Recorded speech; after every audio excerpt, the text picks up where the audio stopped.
The January wind cut through Coldwater Falls like a knife through butter, carrying with it the smell of snow and wood smoke. Elias Mercer stood outside the general store, hat pulled low, collar up, trying to look like he wasn't waiting for anything in particular. But everyone in town knew what day it was.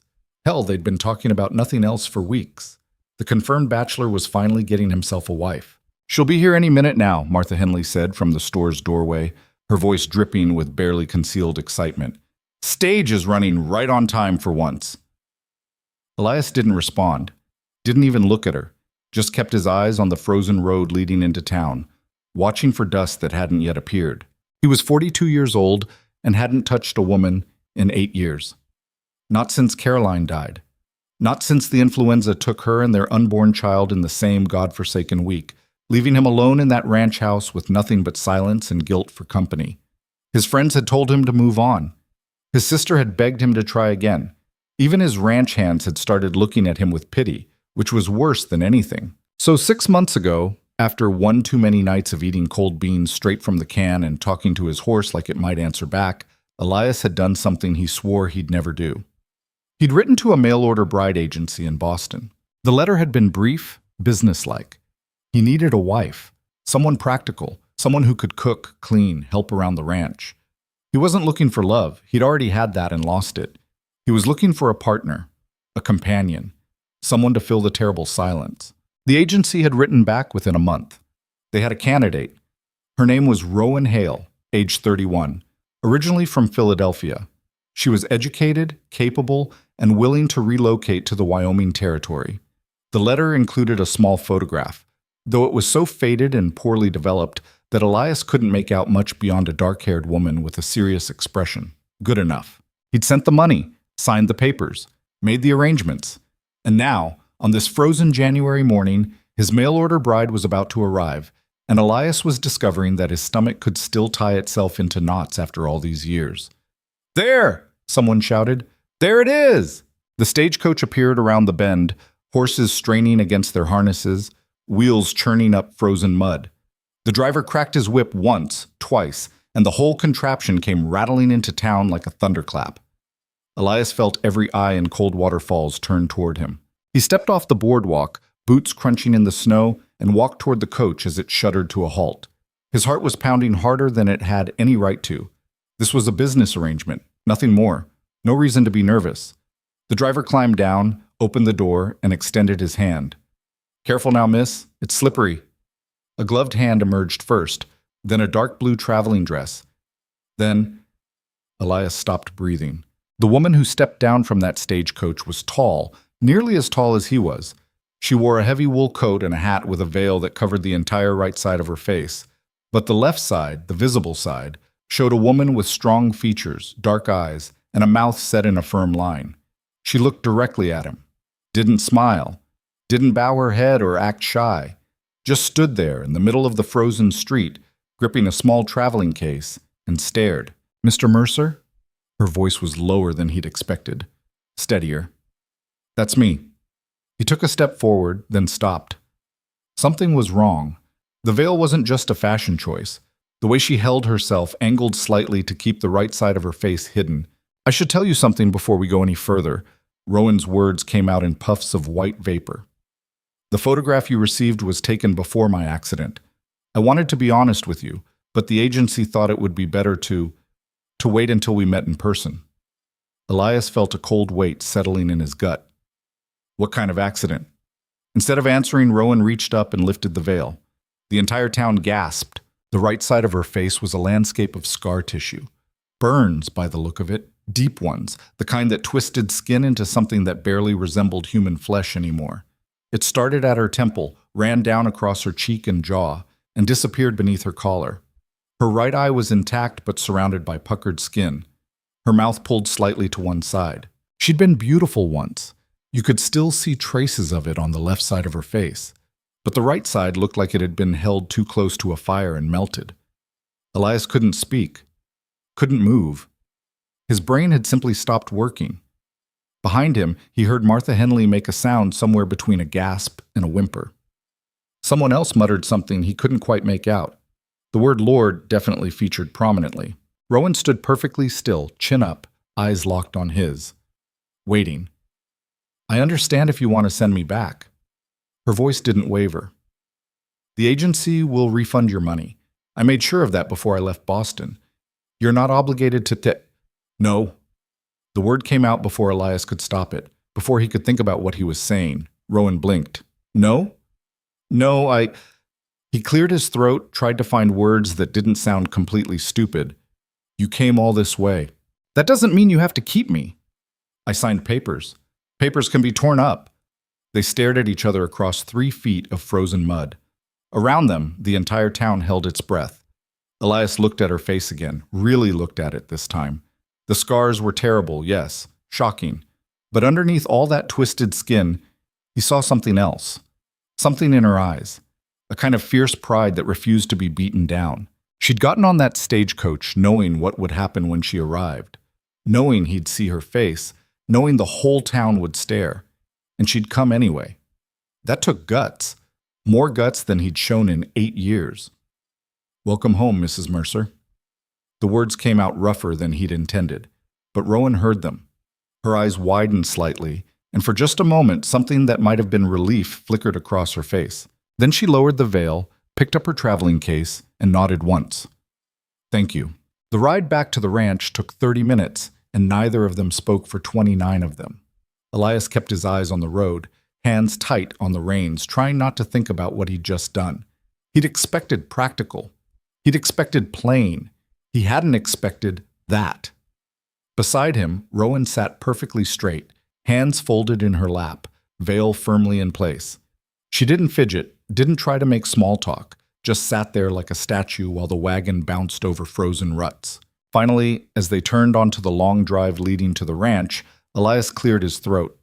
The house needs work. I assumed it would. I've been alone for a while. Haven't kept up with things the way I should. I'm not afraid of work, Mr. Mercer. Elias. You can call me Elias. She didn't respond to that. The ranch came into view, a sprawling collection of buildings that had once been well-maintained and was now barely hanging on. The main house needed paint. The barn roof sagged in the middle. Fences were missing boards. Equipment lay scattered where it had been dropped and forgotten. It looked exactly like what it was, a place where a man had stopped caring. Elias pulled the wagon to a stop in front of the house and climbed down. He moved to help Rowan, but she was already on the ground, case in hand, looking at the ranch with an expression he couldn't read. It's larger than I expected, she said. Used to run 200 head of cattle. Now I'm down to about 80. What happened? I got tired. It was the most honest thing he'd said in years. Rowan turned to look at him, and even through the veil he could feel the weight of her gaze. I'm not here to fix you, Mr. Mercer. I'm here because I need a place to live, and you need someone to help run this ranch. That's the arrangement, nothing more. I know. Good. She picked up her case and walked toward the house. Show me where I'll be sleeping. The house was worse than Rowan had imagined. She'd grown up in a proper Philadelphia townhouse with servants and china and furniture that didn't look like it had been assembled by a drunk carpenter. She'd married into money, lived in luxury, had everything a woman could want. Then the fire happened, and now here she was, standing in a Wyoming ranch house that smelled like mildew and old bacon, looking at furniture that should have been burned for kindling years ago. But she didn't complain. Didn't even let herself think about complaining. She'd made her choice. She'd answered that advertisement knowing exactly what kind of life she was signing up for. A practical life. A hard life. A life where nobody would have to look at her face and pretend they weren't disgusted. This is your room. Elias opened a door off the main hallway. I'm at the other end of the house, bathrooms in between. Rowan looked into the room. It was small, barely large enough for the narrow bed and ancient dresser crammed inside. But it had a window, and the bed had a quilt that looked handmade, and honestly, she'd slept in worse places over the past 3 years. It's fine. There's a lock on the door, Elias added quickly. I want you to know that. This is a business arrangement. I don't expect... I understand, Mr. Mercer. Elias. I prefer Mr. Mercer. She said it firmly enough that he didn't argue, just nodded once and backed out of the doorway. I'll heat up some stew for supper. You can come down when you're ready. Then he was gone, and Rowan was alone in her new room, in her new house, in her new life. She set down her traveling case, removed her hat and veil, and caught sight of herself in the small mirror above the dresser. The scars looked worse in the dim light, more twisted, more monstrous. She'd stopped crying about them 2 years ago. Tears didn't change anything, didn't bring back her old face, her old life, her old husband who'd looked at her burns exactly once before walking out and never coming back. This was her face now. These were her scars. And if Elias Mercer could live with them, then she could damn well live with them too. She unpacked her case, changed into a simpler dress, pinned her hair back, and went downstairs to meet her new husband. The stew was terrible, not just bland or underseasoned, actively terrible. Like Elias had thrown random ingredients into a pot and hoped for the best. Rowan ate it anyway. She wasn't about to complain on her first night. They sat at opposite ends of a table that could have seated 8, eating in silence except for the sound of spoons scraping against bowls. The kitchen was cold, the lamp flickered. Somewhere outside, wind rattled the windows. Finally, Elias cleared his throat. "You cook?" "Yes." "Good. Because I can't." "I noticed." Was that almost a smile? Hard to tell with the veil back in place. "I can handle most ranch work," Elias continued. "Cattle, horses, fences, that sort of thing. But the house? I'm not good with the house stuff." "Then it's fortunate you hired someone who is." "I didn't hire you. I married you." "The papers say otherwise." She was right, of course. The marriage certificate had been signed before she even left Boston. Legal, but loveless. Binding, but bloodless. They were technically husband and wife, but they were really employer and employee with extra steps. Elias pushed his bowl away. "Why'd you answer my advertisement?" It was the question he'd been dying to ask since she stepped off that stagecoach. Rowan was quiet for a long moment. Then she set down her spoon and looked at him directly. "Because no one else would have me." The bluntness of it hit him like a slap. "I was married before," she continued, "to a good man from a good family. We had a nice house in Philadelphia. I thought I had a nice life." "What happened?" "There was a fire. A kitchen fire that got out of control. I tried to save—" She stopped, swallowed hard. "It doesn't matter what I tried to save. What matters is that I ended up like this, and my husband couldn't stand to look at me anymore. He divorced me, blamed me for the fire, and made sure everyone in Philadelphia society knew I was damaged goods, unmarriageable, worthless." Elias felt something dark and ugly twist in his chest. "That's practical?" Rowan's voice was sharp. "Honest? That's what men do, Mr. Mercer. They want beautiful wives, perfect wives, wives they can show off at parties and church socials. They don't want wives who make children cry and women faint." "Not all men." "No, not all men. Some men are desperate enough to settle for whatever they can get. That's why I answered your advertisement, because I knew you were desperate, and I was desperate, and sometimes two desperate people can build something functional together." She stood up, collected the bowls, and carried them to the sink. "I'll do the cooking and cleaning.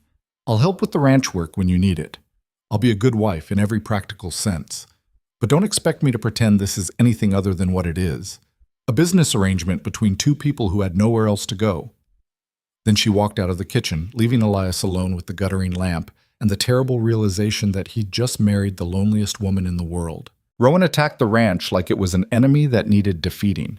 She woke before dawn, cooked proper meals, scrubbed floors that hadn't been scrubbed in years, washed windows, mended curtains, organized the pantry, and somehow still found time to help Elias with the cattle. She didn't complain, didn't ask for help, didn't slow down. It was like watching someone try to outrun their own shadow. "You don't have to do all this," Elias said on the third day, finding her on her knees in the kitchen, scrubbing grout with a brush and a look of grim determination. "Yes, I do." "Why?" She sat back on her heels and looked up at him. The veil was gone. She'd stopped wearing it inside the house after the first day, which Elias appreciated even though the scars still made him flinch when he wasn't expecting them. "Because if I stop working, I'll start thinking, and if I start thinking, I'll remember everything I lost, so I work." She went back to scrubbing. Elias stood there for another moment, wanting to say something comforting, something kind, but all the words felt wrong in his mouth. So he just nodded and went back outside. The ranch hands noticed the changes too.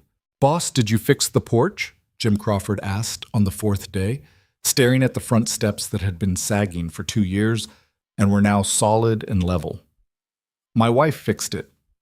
Your wife fixed the porch? She's handy. Jim opened his mouth, closed it, opened it again. That's real good, boss. What he didn't say, but Elias heard anyway. That's real good for someone who looks like that. The town was worse. Elias had to go into Coldwater Falls on Saturday for supplies, and Rowan insisted on coming with him. She wore the veil in public, but it didn't hide enough.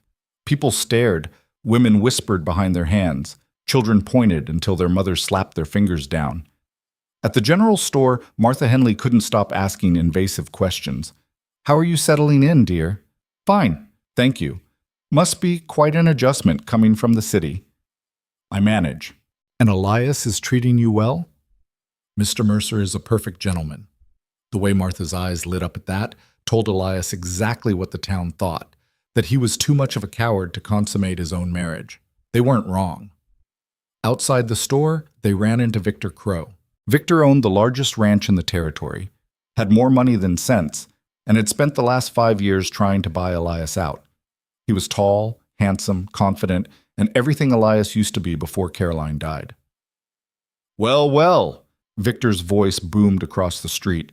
If it isn't the newlyweds, Mercer, I heard you'd finally found yourself a wife, but I didn't believe it until now. His eyes slid to Rowan, and his expression didn't change, didn't flicker. He just looked at her the way you'd look at a strange dog you weren't sure about. Ma'am, he tipped his hat. Victor Crow, welcome to Coldwater Falls. Mrs. Mercer. Rowan's voice was steady. Mrs. Mercer indeed. Victor smiled, but it didn't reach his eyes. You must be quite the remarkable woman to take on that ranch. Elias here has been letting it fall apart for years. I keep offering to buy him out, but he's stubborn. The ranch isn't for sale, Elias said flatly. Everything's for sale, friend. You just haven't hit your price yet. Victor's gaze flicked back to Rowan. Though I suppose now you've got help, things might turn around. If you need anything, Mrs. Mercer, anything at all, you just let me know. I'm always happy to help a neighbor. The offer sounded generous. It felt like an insult. Rowan lifted her chin. That's very kind, Mr. Crow, but we're quite capable of managing on our own. I'm sure you are. Victor's smile widened. I'm sure you are. He walked away, leaving Elias standing there with his fists clenched and his jaw tight. I hate that man, he muttered. He's just a bully, Rowan said quietly. Bullies lose interest when you don't give them what they want. And what does he want? To see you fail. She was right. She was absolutely right. And that made Elias hate Victor Crow even more. The blizzard hit on the 10th day. It came out of nowhere. 1 minute the sky was clear, the next it was white and howling and impossible to see through. Elias was out checking the cattle when it struck, and by the time he made it back to the house, he was half frozen and completely blind. Rowan pulled him inside, stripped off his wet coat, and shoved him toward the fireplace. You could have died out there. Cattle needed checking.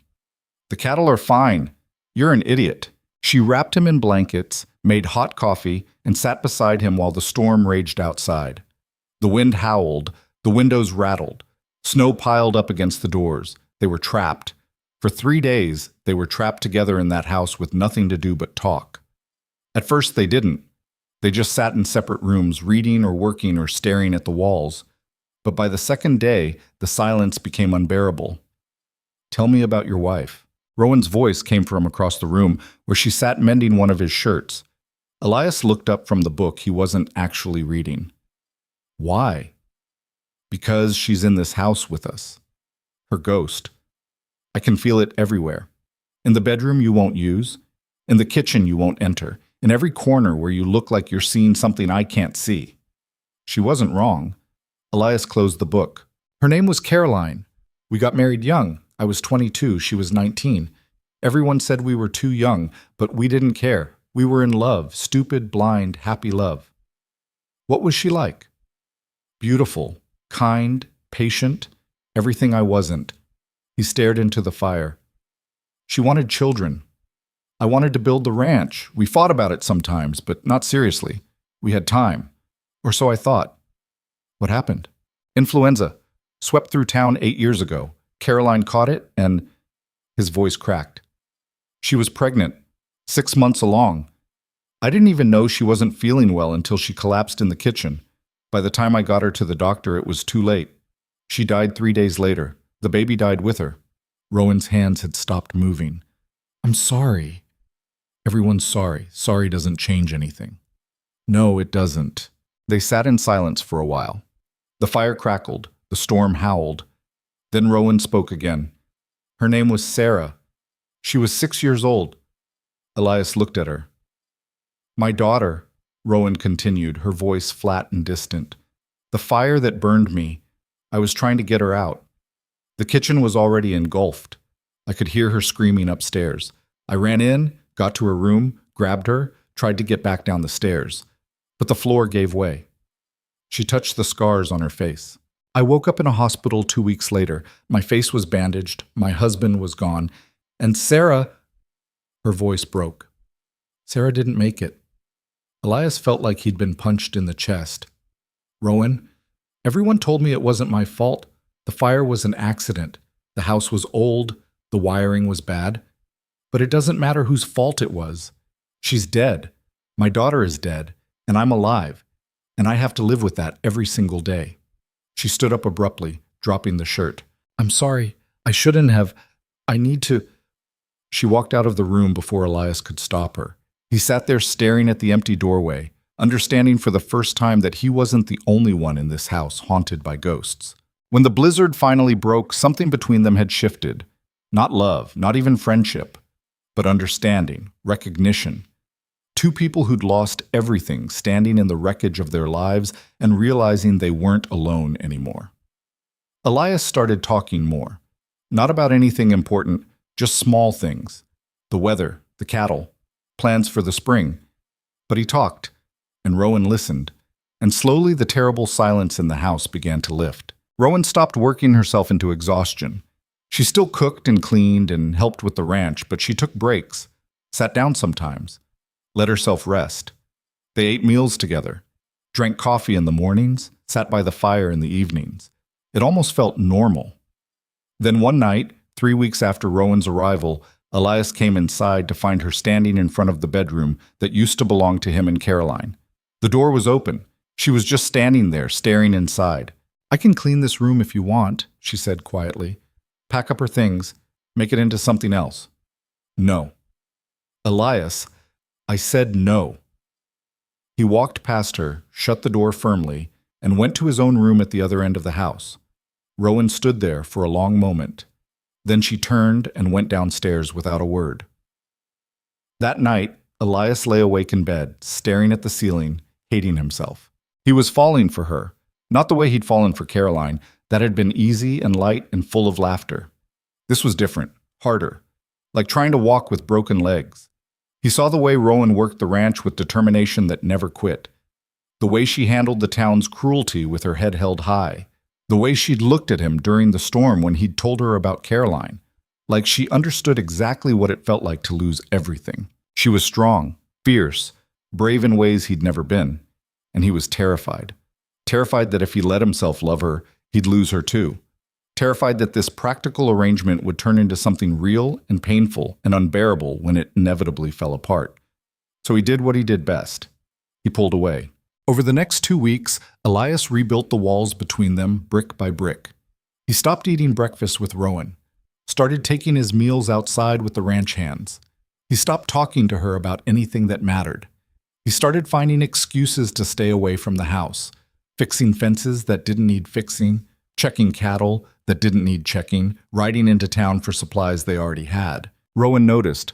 Of course she noticed, but she didn't say anything, just kept cooking his meals, keeping his house, living her half-life as Mrs. Mercer, in name only. Until the day she found him in the barn, staring at an old photograph of Caroline. You should move on. Her voice came from behind him, making him jump. Elias shoved the photograph back into his pocket. That's none of your business. It is when it's destroying both of us. I'm not destroying Yes, you are. She moved closer, and he could see the anger in her eyes. You're killing yourself trying to hold on to something that's gone, and you're killing me in the process. I never asked you to. You asked me to be your wife. You stood in that street and said, 'Welcome home, Mrs. Mercer,' in front of the whole town. You made me believe this could be something real. And now you're acting like I'm some kind of burden you're stuck with. That's not... Then what is it, Elias? Because I can't keep doing this. I can't keep living in a house full of ghosts, working myself to death for a man who won't even look at me. I look at you. No, you don't. You look past me, through me, at Caroline's ghost standing where I'm supposed to be. She was right. She was absolutely right, and he hated her for it. Maybe this was a mistake, he said. The words came out before he could stop them. Rowan went very still. What? This. Us. Maybe I wasn't ready. Maybe I'll never be ready. She stared at him for a long moment. Then she turned and walked out of the barn without another word. Elias stood there in the dim light, surrounded by tools and hay and the ghosts of better men, and wondered how he'd managed to destroy the best thing in his life in less than 4 weeks. That night, Rowan packed her bag. She did it quietly, methodically, folding her dresses and tucking away her few belongings with the same grim efficiency she brought to everything else. She'd been foolish to think this could work. Foolish to believe that a scarred woman and a broken man could build something functional together. He didn't want a wife.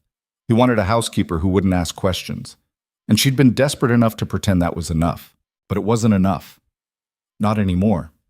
She left before dawn while Elias was still asleep, walked the 3 miles into Coldwater Falls carrying her traveling case and wearing her veil. The sun was just starting to rise when she reached the town, painting the frozen street in shades of gold and pink. She went to the hotel, rented a room, and sat on the narrow bed wondering what the hell she was supposed to do now. She had no money. Elias had paid for everything. No connections in Wyoming, nowhere to go back to in Philadelphia. She'd bet everything on this marriage working, and she'd lost. Elias woke to silence.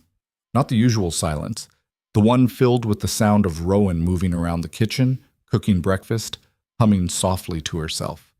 This was different, heavier, like the house itself had stopped breathing. He got dressed, went downstairs, and found the kitchen empty. No coffee brewing, no bacon sizzling, no Rowan. Her bedroom door stood open, the bed was made, her belongings were gone. Elias stood in the doorway, staring at the empty room, and felt something cold and sharp lodge itself in his chest. She'd left. She'd actually left. He spent the rest of the day searching for her, rode into town, checked the general store, the hotel, the church, asked everyone he saw if they'd seen his wife. Some people looked sympathetic, others looked smug. Victor Crow just smiled and said, "Guess she finally came to her senses, eh?" Elias wanted to hit him, wanted to smash that smug face into the frozen ground and keep hitting until his knuckles broke. Instead, he turned and walked away. He found her at the hotel. The clerk confirmed she'd rented a room that morning. Elias stood outside her door for 10 minutes, trying to find the courage to knock. Finally, he did. Rowan opened the door, and for a moment they just stared at each other. She looked tired, sad, but not broken. Never broken. "What do you want, Mr. Mercer?" "To talk. I think you said everything you needed to say." "I was wrong." "Yes, you were." She started to close the door. "Wait." He put his hand on the door frame. "Please, just give me 5 minutes." "Why should I?" "Because I'm an idiot and a coward, and you deserve better than this, but I'm asking you to come back anyway." Rowan stared at him. Then slowly she opened the door wider. 5 minutes. They sat in her hotel room, her on the bed, him on the single chair, and for a full minute Elias couldn't find any words. "I loved Caroline," he finally said. "I loved her so much that when she died, I didn't think I'd survive it. I wanted to die too. For years I wanted to die, but I was too much of a coward to actually do it, so I just stopped living instead." Rowan listened without speaking. "Then you showed up, and at first I thought it would be easy, practical. We'd help each other, build something functional. That's what you said, right? 2 desperate people building something functional. That's what I said. But it wasn't functional. Not for me." He leaned forward, elbows on his knees. "You terrified me, Rowan. Not because of your scars. I stopped seeing those after the first week. You terrified me because you made me feel things I thought I'd buried with Caroline. You made me want to live again, And that was the most frightening thing I'd ever experienced. So you pushed me away. I pushed you away. He looked at her directly. I said this was a mistake because I was scared. Not because I believed it, not because I wanted you to leave, but because I'm a coward who spent 8 years running from anything that might hurt me. Rowan was quiet for a long moment. That's the most honest thing you've ever said to me. I know, but it doesn't change anything. It could. How? Elias stood up, moved closer, and did something he'd been too afraid to do for weeks. He reached out and took her hand. Come back. Not as my housekeeper, not as some practical arrangement. Come back as my wife. My real wife. And I swear to you, I'll do better. I'll be better. I'll stop living with ghosts and start living with you. Rowan looked down at their joined hands. I can't go through this again, she whispered. I can't be with someone who's going to look at me and see a mistake every time things get hard. I don't see a mistake. I see the strongest woman I've ever met. I see someone who survived things that should have broken her and came out the other side still fighting. I see... He stopped, swallowed hard. I see my wife. And I want to be worthy of her. Tears were running down Rowan's face now, tracking through the twisted landscape of her scars. You hurt me. I know. You made me feel worthless. I know. And I'm sorry. I'm so damn sorry. She pulled her hand away, and for a terrible moment, Elias thought he'd lost her completely. Then she stood up, walked to the window, and stared out at the frozen street. If I come back, things change. No more running, no more hiding from your feelings, no more acting like Caroline's ghost has more claim to that house than I do. Agreed. And if you ever make me feel like a mistake again, I'm gone. For good. No second chances. Understood. She turned to face him, and Elias saw something in her eyes he'd never seen before. Hope. Then take me home, Elias Mercer. Take me home and prove you mean what you say. They rode back to the ranch in silence, but it was a different kind of silence than before. Not heavy or suffocating, just quiet, peaceful. When they arrived, Elias helped Rowan down from the wagon and carried her bag into the house. But instead of taking it to her small bedroom at the end of the hall, he stopped outside the master bedroom, the one that used to belong to him and Caroline. I need to do something, he said quietly. Will you help me? Together they opened the door. The room was exactly as Caroline had left it 8 years ago. Her clothes still hung in the wardrobe. Her hairbrush still sat on the dresser. The bed was made with the same quilt she'd stitched the year before she died. It was a shrine, a tomb, a monument to grief. Elias stood in the doorway, heart pounding, and then, slowly, carefully, he started taking things down.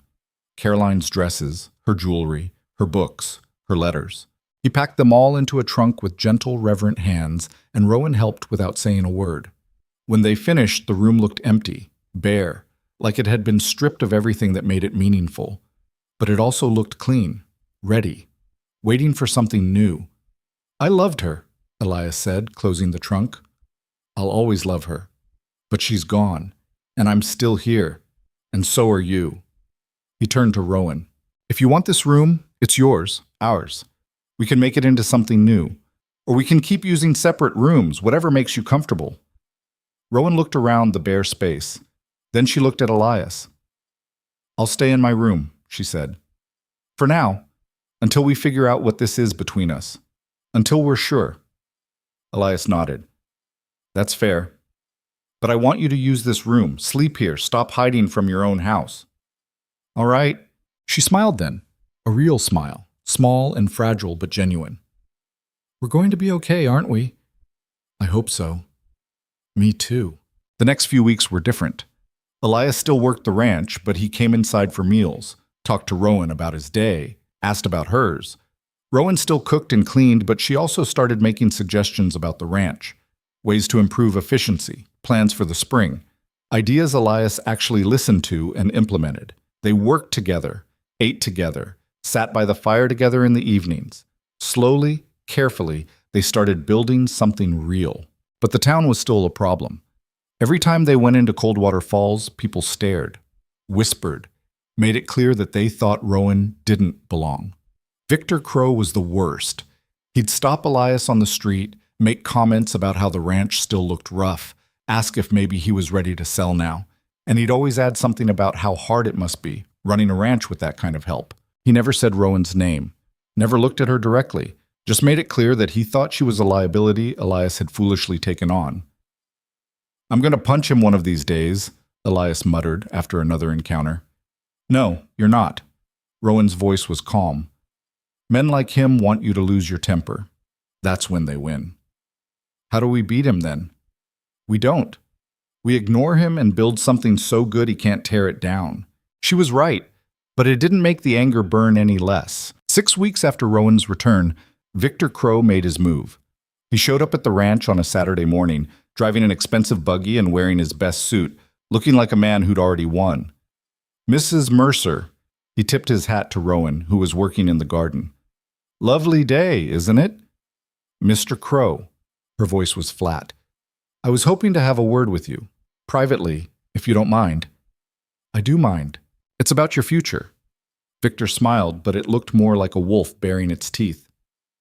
"See, I've been watching you and Elias these past few weeks, working yourselves to death trying to save this ranch, and I'll be honest with you, ma'am, it's not going to work. We're managing fine. For now. But winter's coming. You've got, what, 80 head of cattle? That's barely enough to break even. One bad season and you'll be bankrupt. That's our concern, not yours." Victor leaned against the fence, all casual confidence. "I'm willing to make you an offer, $5,000. Cash. You take the money, leave Coldwater Falls, and Elias can finally accept the reality that he's done here. Ranch goes to someone who can actually run it properly, and you get to start over somewhere new, somewhere people don't know about. Well, you know." He gestured vaguely at her face. Rowan felt something cold and sharp settle in her stomach. "You want me to leave my husband. I'm offering you a way out of a bad situation. Look, I'm sure Elias is a nice enough fellow, but let's be realistic. You didn't marry him for love. You married him because you were desperate, and now you're stuck on a failing ranch with a man who's still in love with his dead wife. You deserve better than that. You don't know anything about my marriage." "I know more than you think." Victor's smile widened. "I know you spent your first month here sleeping in separate rooms. I know Elias barely looked at you during that time. I know you ran away, and he had to beg you to come back. That's not a marriage, Mrs. Mercer. That's a business arrangement that's making you both miserable." Rowan stood up slowly, dirt on her knees, rage in her chest. "Get off my property. Just think about it. $5,000. You could go anywhere, do anything. No more pitying stares, no more whispers. You could have a real life instead of this." He gestured at the ranch, at the house, at her. "Get off my property." Victor raised his hands in mock surrender. "I'll leave the offer open for 1 week. After that, I'm going to start foreclosure proceedings on Elias's outstanding debts. And trust me, Mrs. Mercer, he's got plenty of those."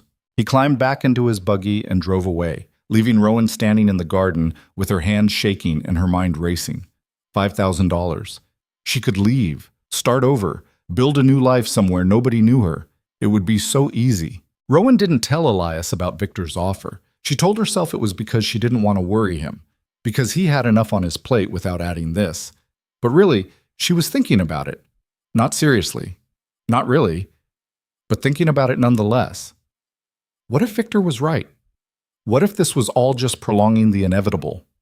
What if she and Elias were just two broken people trying to prop each other up, and eventually they'd both come crashing down? She worked through these thoughts while cooking dinner, while scrubbing floors, while lying awake in her small bedroom at night. And then, on the 5th day after Victor's visit, she found Elias in the barn. He was fixing a broken stall door, sweating despite the cold, muttering curses under his breath. "Need help?" she asked. "I got it." But he didn't got it. The door was old, the hinges were rusted, and his temper was making things worse. "Here." Rowan took the hammer from his hand and examined the door. "You're trying to force it. The wood's swollen. You need to plane it down first." She showed him what she meant, and together they fixed the door properly. When they finished, Elias wiped his forehead and looked at her. "Where'd you learn carpentry?" "My father. Before he died, he taught me all kinds of things my mother thought were unladylike." "I'm glad he did." They stood there in the barn, surrounded by the smell of hay and horses, and Rowan felt something shift inside her. This was her life now, this ranch, this man. This hard, painful, beautiful attempt to build something real out of nothing. Victor's $5,000 couldn't buy that. Elias? Yeah? If someone offered you money to leave me, would you take it? He looked at her like she'd grown a second head. What kind of question is that? Just answer it. No, of course not. Why would I? His eyes narrowed. Did someone offer you money? Rowan hesitated. Then she told him everything. By the time she finished, Elias's face was red with rage. That son of a... He grabbed his coat. I'm going into town. I'm going to break his jaw. No, you're not. The hell I'm not. Elias, she grabbed his arm. Listen to me. He wants you to lose your temper. He wants you to do something stupid, so he has an excuse to go after the ranch. Don't give him that. So what? I just let him insult you? Insult us? No, we prove him wrong. Elias stopped, breathing hard. How? Rowan smiled, that fierce, determined smile he'd come to recognize as her about to do something crazy. We save this ranch. We make it profitable. We show the whole damn town that we're not some charity case or business arrangement. We show them what we really are. And what's that? A partnership, a marriage, a team. She said it with such conviction that Elias felt something loosen in his chest. You really think we can do this? I know we can, but only if you stop treating me like I'm fragile. I'm not fragile, Elias. I'm the strongest thing you've got. He stared at her, this scarred, fierce, impossible woman, and realized she was absolutely right. Okay, he said. Okay? We do it your way. We build this ranch into something Victor Crow can't touch. And when he realizes he's lost, we'll be too busy being happy to care. Elias laughed. Actually laughed. For the first time in 8 years, he felt hope instead of grief. You're terrifying, you know that? Good. You need someone terrifying in your life. She kissed him then, quickly, lightly, on the cheek, and walked out of the barn before he could react. Elias stood there, hand touching the spot she'd kissed, and felt like he'd just been hit by lightning. That night, Elias couldn't sleep. He lay in the master bedroom, Caroline's old room, now just a room, and thought about everything that had happened since Rowan stepped off that stagecoach. He'd been so afraid of losing someone again, afraid of feeling something real, afraid that if he opened his heart, it would destroy him. But Rowan had opened his heart anyway, not gently, not carefully, but with the same fierce determination she brought to everything else. And he was still standing. He got up, walked down the hall, and knocked on her door. Come in. Rowan was sitting by the window, still dressed, looking out at the dark ranch. Can't sleep either? Elias asked. Too much thinking. Yeah. He sat down on the edge of her bed, and they were quiet for a while. I'm glad you stayed, he finally said. Me too. And I'm glad you kissed me. Even if it was just on the cheek. Rowan smiled. It was a test, to see if you'd panic and run away. Did I pass? You're still here, aren't you? They looked at each other in the dim light, and Elias felt something shift, not just inside him, but between them, like they'd finally crossed some invisible line they'd been dancing around for weeks. I'm falling in love with you, he said. I don't know when it started. Maybe that first day when you lifted your veil and didn't apologize for who you are. Maybe during the storm when you told me about Sarah. Maybe yesterday in the barn. But it's happening, Rowan, and I'm not going to fight it anymore. Rowan's breath caught. That's a dangerous thing to say to someone you've only known 2 months. I've had 8 years of playing it safe. I'm done with safe. She reached out and took his hand, the same way he'd taken hers in the hotel room. I'm falling for you too, she whispered. But I'm scared. I've already lost everyone I ever loved. I don't know if I can survive losing you too. Then we won't lose each other. We'll fight like hell to make this work. We'll save the ranch. We'll face down Victor Crow and the whole damn town. And we'll do it together. Promise? Promise. Rowan smiled, and even with the scars twisting half her face, Elias thought she was the most beautiful thing he'd ever seen. Stay with me tonight, she said, just to sleep, just to not be alone. So he did. They lay together in that small bed, fully clothed, holding hands in the darkness, and for the first time since Caroline died, Elias felt like he was finally home. Outside, the Wyoming wind howled. Inside, 2 broken people started believing they might just survive after all. Morning came too fast and not fast enough. Elias woke with Rowan's head resting against his shoulder, her breathing steady and peaceful. For a moment he just lay there, terrified to move and break whatever spell had settled over them during the night. Then she stirred, opened her eyes, and looked at him with an expression he couldn't quite read. "Morning," he said quietly. "Morning." She sat up, smoothing her hair. "We should get started. Cattle won't feed themselves." Just like that, the moment was over.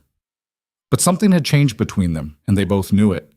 They worked through breakfast in comfortable silence, Rowan cooking eggs and bacon while Elias made coffee that was actually drinkable for once. They ate together at the kitchen table, knees almost touching, stealing glances when they thought the other wasn't looking. "I've been thinking about the ranch," Rowan said, pushing her empty plate aside. "If we're going to make this work, we need to do more than just survive. We need to expand." "Expand with what money?" "We don't need money. We need smart decisions." She pulled out a piece of paper covered in numbers. "I've been going over the books. You're spending too much on feed because you're buying from Victor's supplier. There's a mill 2 towns over that sells for half the price. That's a full day's ride. So we make the trip once a month instead of buying weekly. We save money and cut Victor out of the equation." She pointed to another column. "And you're underutilizing the south pasture. The grass there is better than what you're using now." Elias stared at the numbers. She was right, about all of it. "How long have you been working on this?" "Every night for the past 3 weeks.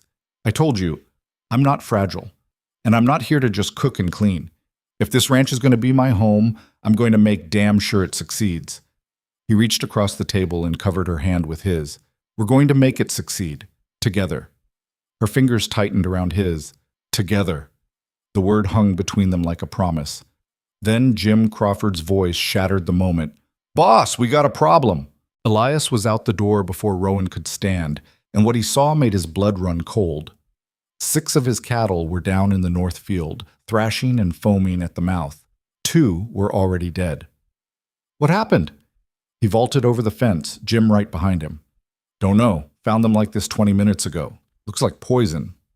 "Poison? From what?" "There." Jim pointed to a section of fence where someone had dumped a pile of strange-looking grain. "That wasn't there yesterday." Elias knelt beside one of the dying animals, rage and helplessness warring in his chest. There was nothing he could do. The cattle were too far gone. Rowan appeared beside him, took one look at the situation, and grabbed Jim's arm. "Get the other hands. Move the rest of the herd to the south pasture now. Don't let them near this field." "Ma'am, I don't think—" "Now!" Jim ran. Rowan turned to Elias. "We need to call the sheriff." "The sheriff's not going to do anything." "Maybe not, but we need it on record. Someone poisoned your cattle, Elias. That's not bad luck. That's sabotage." She was right, and they both knew who was behind it. The sheriff arrived 3 hours later, took one look at the dead cattle and the poisoned grain, and shook his head. "Could have been anyone. Kids playing a prank, drifters passing through. Can't prove nothing without witnesses." "This wasn't a prank," Elias said through clenched teeth. "Someone deliberately—" "I'm sure they did, but unless you got proof, there's not much I can do." The sheriff tipped his hat to Rowan, carefully avoiding looking at her face. "Sorry for your loss, ma'am." Then he was gone, leaving them standing in a field with 6 dead cattle and the certain knowledge that Victor Crow had just made his opening move. That night, Elias sat at the kitchen table with his head in his hands, while Rowan made tea. Neither of them would drink. "We can't afford to lose 6 head, he said quietly. "We were already cutting it close. This might finish us." "It won't." "You don't know that." "I do." Rowan set a cup in front of him. "Because we're not going to let it. Tomorrow, we're going into town. We're going to file an official complaint. We're going to make sure everyone knows what happened. And we're going to show Victor Crow that we don't scare easy. Rowan, if we accuse him publicly, then he'll have to defend himself publicly. Right now, he's operating in the shadows. We drag him into the light." Elias looked up at her. "You're talking about starting a war." "I'm talking about fighting back. There's a difference." She sat down across from him. "I've spent 3 years letting people push me around, letting them decide I wasn't worth defending. I'm done with that. If Victor wants to destroy us, he's going to have to do it where everyone can see." The steel in her voice reminded Elias why he'd fallen for her in the first place. "All right," he said, "we do it your way. But if this goes bad, It won't. Trust me. So he did. The next morning, they rode into Coldwater Falls together, and Elias could feel the town watching them. News of the poisoned cattle had already spread. Everyone knew. Everyone was waiting to see what he'd do about it. They went straight to the general store, where Martha Henley was holding court with half a dozen other women. "Oh, Elias, Mrs. Mercer!" Martha's voice dripped with false sympathy. "We heard about your terrible loss. Such a shame." "It wasn't a loss," Rowan said clearly. "It was sabotage." The whispers started immediately. "Now, dear, I'm sure it was just an accident." 6 cattle don't accidentally eat poisoned grain that mysteriously appeared overnight. Rowan's voice cut through the murmurs. Someone put it there deliberately, someone who wants to see our ranch fail. Martha's eyes gleamed. "You're not suggesting... I'm not suggesting anything. I'm stating facts. Our cattle were poisoned. The sheriff refuses to investigate, and we want everyone in this town to know what's happening." One of the other women, a sharp-faced matron named Helen Pierce, laughed. "Oh, honey, you think people care about your cattle? You're the woman with the burned face who trapped poor Elias into a marriage he clearly regrets. Half this town thinks you got exactly what you deserved." The silence that followed was absolute. Elias felt rage explode through him like a lightning strike. He opened his mouth to tear Helen Pierce apart, but Rowan's hand on his arm stopped him. She stepped forward, and for the first time since arriving in Coldwater Falls, she pulled back her veil completely. "You're right," she said quietly. "I am the woman with the burned face. These scars? I got them trying to save my 6-year-old daughter from a fire. I failed. She died. And then my husband left me because he couldn't stand to look at me anymore. So yes, I answered a mail-order bride advertisement because I was desperate. And yes, Elias married me out of loneliness. But what we've built since then? That's real. That's earned. And I will not stand here and let small-minded people who've never suffered a day in their lives tell me what I deserve." Helen's face had gone pale. "Now," Rowan continued, "someone in this town poisoned our cattle. Maybe it was Victor Crow, maybe it was someone else, but we're not leaving until we find out who. And if that makes you uncomfortable, Mrs. Pierce, you're welcome to leave." She turned to Martha. "We need supplies. Are you going to serve us, or do we need to take our business elsewhere?" Martha stared at her for a long moment. Then slowly she nodded. "What do you need?" They bought their supplies in silence. The women didn't speak, didn't whisper, just watched with expressions ranging from shock to grudging respect. When they walked out of the store, Elias felt like he could breathe again. "That was stupid?" Rowan's hands were shaking as she climbed into the wagon. "I was going to say incredible. I'm terrified." "You didn't look terrified." "That's because I'm a good liar." She took a deep breath. "Did I just make everything worse?" "No. You made everything clear. There's a difference." They rode back to the ranch in silence, but when they pulled up to the house, Rowan turned to him. "Elias?" "Yeah?" "Thank you for not defending me back there." He frowned. "I wanted to. I was about to—" "I know, but you let me defend myself instead. That matters more than you know." She kissed him then, not on the cheek this time, but properly, on the mouth, hard and fierce and desperate. When she pulled back, Elias was too stunned to speak. "I needed to do that," Rowan said, "in case this all falls apart, and I never get another chance." Then she climbed down from the wagon and went inside, leaving Elias sitting there with his heart pounding and his lips still burning from the kiss. The next 3 weeks were the hardest of Elias's life. Someone cut their fence lines twice, letting cattle wander onto the open range where they were easy prey for rustlers. Someone contaminated their water trough with lamp oil, making half the herd sick. Someone started a rumor in town that the ranch was cursed, that Caroline's ghost was punishing Elias for remarrying. Through it all, Rowan worked like a woman possessed. She repaired fences faster than they could be cut. She set up a night watch rotation so the cattle were never unguarded. She rode into town every few days to buy supplies and show her face, refusing to hide or back down. And slowly, grudgingly, a few people started to respect her for it. Not many, but a few. Jim Crawford's wife brought over a pie one afternoon, mumbled something about being neighborly, and left before Rowan could thank her properly. The blacksmith, a gruff man named Tom Brennan, offered to repair their tools at cost because the work you're doing deserves good equipment. Even Martha Henley started treating Rowan with something approaching civility, but the majority of the town still sided with Victor Crow, still whispered that Elias had made a mistake, still looked at Rowan like she was something broken that should have been thrown away. The worst was Sunday. Rowan insisted they go to church despite Elias's protests. She wore her best dress, left the veil at home, and walked into that building with her head held high. Every eye turned to stare. They sat in the back pew, and Elias could feel the weight of judgment pressing down on them. He wanted to leave, wanted to grab Rowan's hand and walk out and never come back. But she sat perfectly still, hands folded in her lap, and refused to give them the satisfaction. The service was torture. The minister kept glancing at them with an expression that said he'd rather they not be there. The congregation whispered and stared. And when it was finally over, no one spoke to them. No one except Victor Crow. He intercepted them outside, all smiles and false concern. "Elias, Mrs. Mercer, so glad to see you here. I was worried, after all your recent troubles, that you might be too discouraged to show your faces."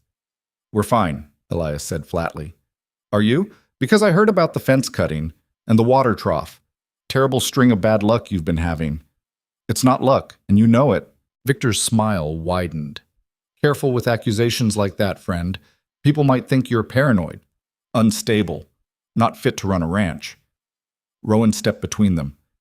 "The offer you made me," she said quietly. "Is it still open?" Elias felt his stomach drop.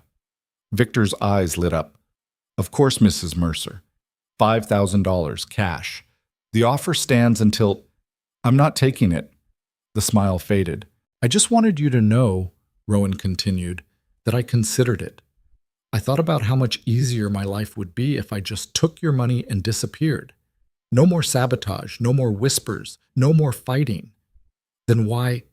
Because I'd rather fight beside Elias for the rest of my life than spend one day living with the knowledge that I let a bully like you win. You want this ranch? You want me gone? You're going to have to try harder because I'm not leaving. Not now. Not ever." She took Elias's arm and walked away, leaving Victor standing there with rage written across his face. They didn't speak until they were halfway home. "You never told me about his offer," Elias said finally. "I was ashamed that I even considered it." "Did you? Really?" Rowan was quiet for a long moment, for about 5 minutes. "Then I realized something. My first husband left me when things got hard. My parents disowned me when I needed them most. Every person I ever trusted chose the easy path over loyalty. But you," she looked at him, "you chose me. Even when it was hard, even when it would have been easier to send me back. You chose me. And I'm not going to repay that by running away." Elias pulled the wagon to a stop right there in the middle of the road. "I need you to understand something," he said. "I didn't choose you out of pity or obligation. I chose you because you're the bravest person I've ever met, and every day I spend with you, I fall a little more in love with the woman you are." Rowan's eyes were bright with tears. "Say that again."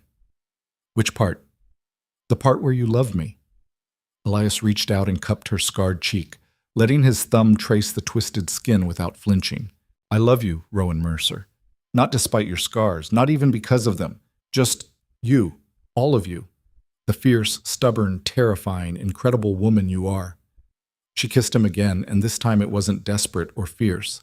It was soft, tender, full of promise. "I love you too," she whispered against his mouth. "I think I have since that first night when you told me about Caroline and didn't pretend you were over her. You were honest, real, and I've spent my whole life surrounded by people who lie about how they feel." They sat there in the middle of the road, holding each other until the sun started to set and they realized they needed to get home. That night, everything changed. Rowan knocked on Elias's bedroom door just after midnight. "Can I come in?" "Of course." She stood in the doorway in her nightgown, hair loose around her shoulders, looking vulnerable in a way he'd never seen before. "I don't want to sleep alone anymore." Elias stood up. "Rowan, I know we said we'd take things slow. I know we need time. But I'm tired of being careful. I'm tired of protecting myself from hurt. I want—" She took a breath. "I want my husband. The real kind. Not the business arrangement kind." He crossed the room and took her hands. "Are you sure?" I've never been more sure of anything. So he pulled her close and kissed her properly. And for the first time in 8 years, Elias Mercer let himself feel something other than grief. They made love slowly, carefully, like two people learning each other for the first time. Rowan traced the scars on Elias's hands from years of ranch work. Elias kissed every inch of Rowan's burned face with a tenderness that made her cry. Afterward, they lay tangled together in the bed that used to belong to his grief and now belonged to their future. "No regrets?" Rowan whispered. "Only that we waited this long." She laughed softly. "We needed to wait. We needed to be sure." "And now?" "Now I'm sure." She pressed her palm against his chest, feeling his heartbeat. "This is real, Elias, what we have. It's messy and complicated and probably insane, but it's real." "I know. Victor's going to come after us harder now. You know that, right? He's not going to stop until we're destroyed or gone." "Let him try." Elias pulled her closer. "We've survived everything else. We'll survive him too." Rowan closed her eyes, and for the first time since the fire that destroyed her old life, she felt safe. Morning brought a rude awakening. Elias was checking the south pasture when he saw the smoke, thick, black, billowing up from the direction of the barn. He ran faster than he'd ever run in his life, shouting for the ranch hands, praying he'd get there in time. The barn was fully engulfed by the time he arrived. Flames licked up the sides, consuming wood that had stood for 30 years. Inside, horses screamed in terror. "Get them out!" Elias yelled, but the heat was too intense. The smoke too thick. Then Rowan was there, soaking wet from the water trough, a cloth tied around her face. "What are you doing?" Elias grabbed her arm. "Getting the horses." "You can't. I've walked through fire before. I can do it again." She pulled away before he could stop her and ran straight into the inferno. Elias's heart stopped. He tried to follow, but Jim and 2 other hands held him back. "She knows what she's doing, boss. She's gonna die in there." But then Rowan emerged, leading 2 terrified horses, her dress smoking, her hair singed. She handed off the horses and went back in, again and again. She pulled out all 6 horses before the roof finally collapsed, and by the time the fire burned itself out, she was coughing so hard she couldn't stand. Elias caught her as she fell, his hands shaking, his mind unable to process what he'd just witnessed. "You could have died," he said hoarsely. "But I didn't." She coughed again, wincing. "The horses are safe. That's what matters." "The horses? Rowan, you walked into a burning building 6 times. 7, actually. I went back for the saddles." She managed a weak smile. "They're expensive." He didn't know whether to kiss her or shake her. Jim approached, hat in hand, looking shaken. "Boss, I found these near the water trough." He held out 3 empty kerosene cans. Fire wasn't no accident. Elias looked at the cans, at the destroyed barn, at Rowan, who just risked her life to save his horses, and something inside him snapped. "Get me a horse," he said quietly. "Elias," Rowan started. "Get me a horse. Now." Jim ran. "What are you going to do?" Rowan grabbed his arm, her voice sharp with alarm. "What I should have done weeks ago. You're going after Victor. He burned down my barn, Rowan. He almost killed you. I'm done playing nice. If you go after him like this, you'll end up in jail or dead." "I don't care." "Well, I do." She stepped in front of him, both hands on his chest. "I care, Elias. You think I survived that fire just so I could watch you throw your life away on revenge? He wants you angry. He wants you stupid. Don't give him that." "Then what do you suggest?" Her eyes were fierce despite the soot covering her face. "We make him pay, but we do it smart. We gather evidence. We get witnesses. We destroy him legally, not physically, because that's the only revenge that actually lasts." Elias wanted to argue, wanted to ride into town and beat Victor Crow until his knuckles bled, but Rowan was right. She was always right. He pulled her against him, burying his face in her smoke-damaged hair. "I thought I lost you in there." "You didn't, but I could have." "But you didn't." She pulled back to look at him. "I'm not Caroline, Elias. I'm not fragile. I'm not going to break. And I need you to trust that." He nodded slowly. "I trust you, but that doesn't mean I have to like watching you run into burning buildings." Fair enough. She coughed again. Now help me inside before I collapse. Smoke inhalation is catching up with me. They spent the rest of the day dealing with the aftermath. The barn was a total loss. The equipment inside, mostly destroyed. The financial hit was devastating, but the horses were alive. And so was Rowan. And that, Elias told himself, was what mattered. That night, lying in bed with Rowan tucked against his side, both of them reeking of smoke, Elias made a decision. We're not going to let him win. I know. No, I mean, we're going to do exactly what you said. We're going to rebuild. We're going to make this ranch profitable. And we're going to show everyone in Coldwater Falls that we're not victims. We're survivors. Rowan lifted her head to look at him. That's going to take time. Money. Work. So we'll take time. We'll find money. We'll work. Victor's not going to stop sabotaging us. Then we'll guard against sabotage. Elias traced the scar on her cheek. You said it yourself. We're a team, and teams don't quit. She smiled, that fierce, beautiful smile that made his heart skip. No, they don't. They fell asleep holding each other, and for the first time since the barn burned, Elias felt something other than rage. He felt hope. Hope lasted exactly 2 weeks. Elias woke on a Tuesday morning to find Rowan already dressed, standing by the window with an expression he'd learned to dread, closed off, distant, like she was preparing for something terrible. What's wrong? She didn't turn around. Jim said 3 more cattle are sick, same symptoms as before. Poison again? Looks like it. Different field this time. Whoever's doing this knows our patterns now, knows where we move the herd. Elias threw off the covers and started dressing. We'll move them again. Set up more watches. We can... Elias, her voice was flat. We're losing. We're not... We are. The barn's gone. We've lost almost 20 head of cattle in 2 months. We're bleeding money on guards and repairs and replacement equipment. Victor's wearing us down, and we both know it. He walked up behind her, put his hands on her shoulders. So we fight harder. With what? She finally turned to face him, and the exhaustion in her eyes hit him like a fist. We're out of savings. The bank won't give us another loan. I already tried. And every time we fix one thing, Victor breaks something else. Then there is no we anymore, Elias. Don't you see? I brought this on you. Victor's not attacking the ranch. He's attacking me. He wants me gone. And he's willing to destroy everything you've built to make that happen. That's not true. It is true. Before I came here, you were barely surviving, but you were surviving. Now you're drowning because of me. Elias grabbed her arms. Stop it. This isn't your fault. Isn't it? Her voice cracked. I'm the one who stood up to him in town. I'm the one who rejected his offer in front of everyone.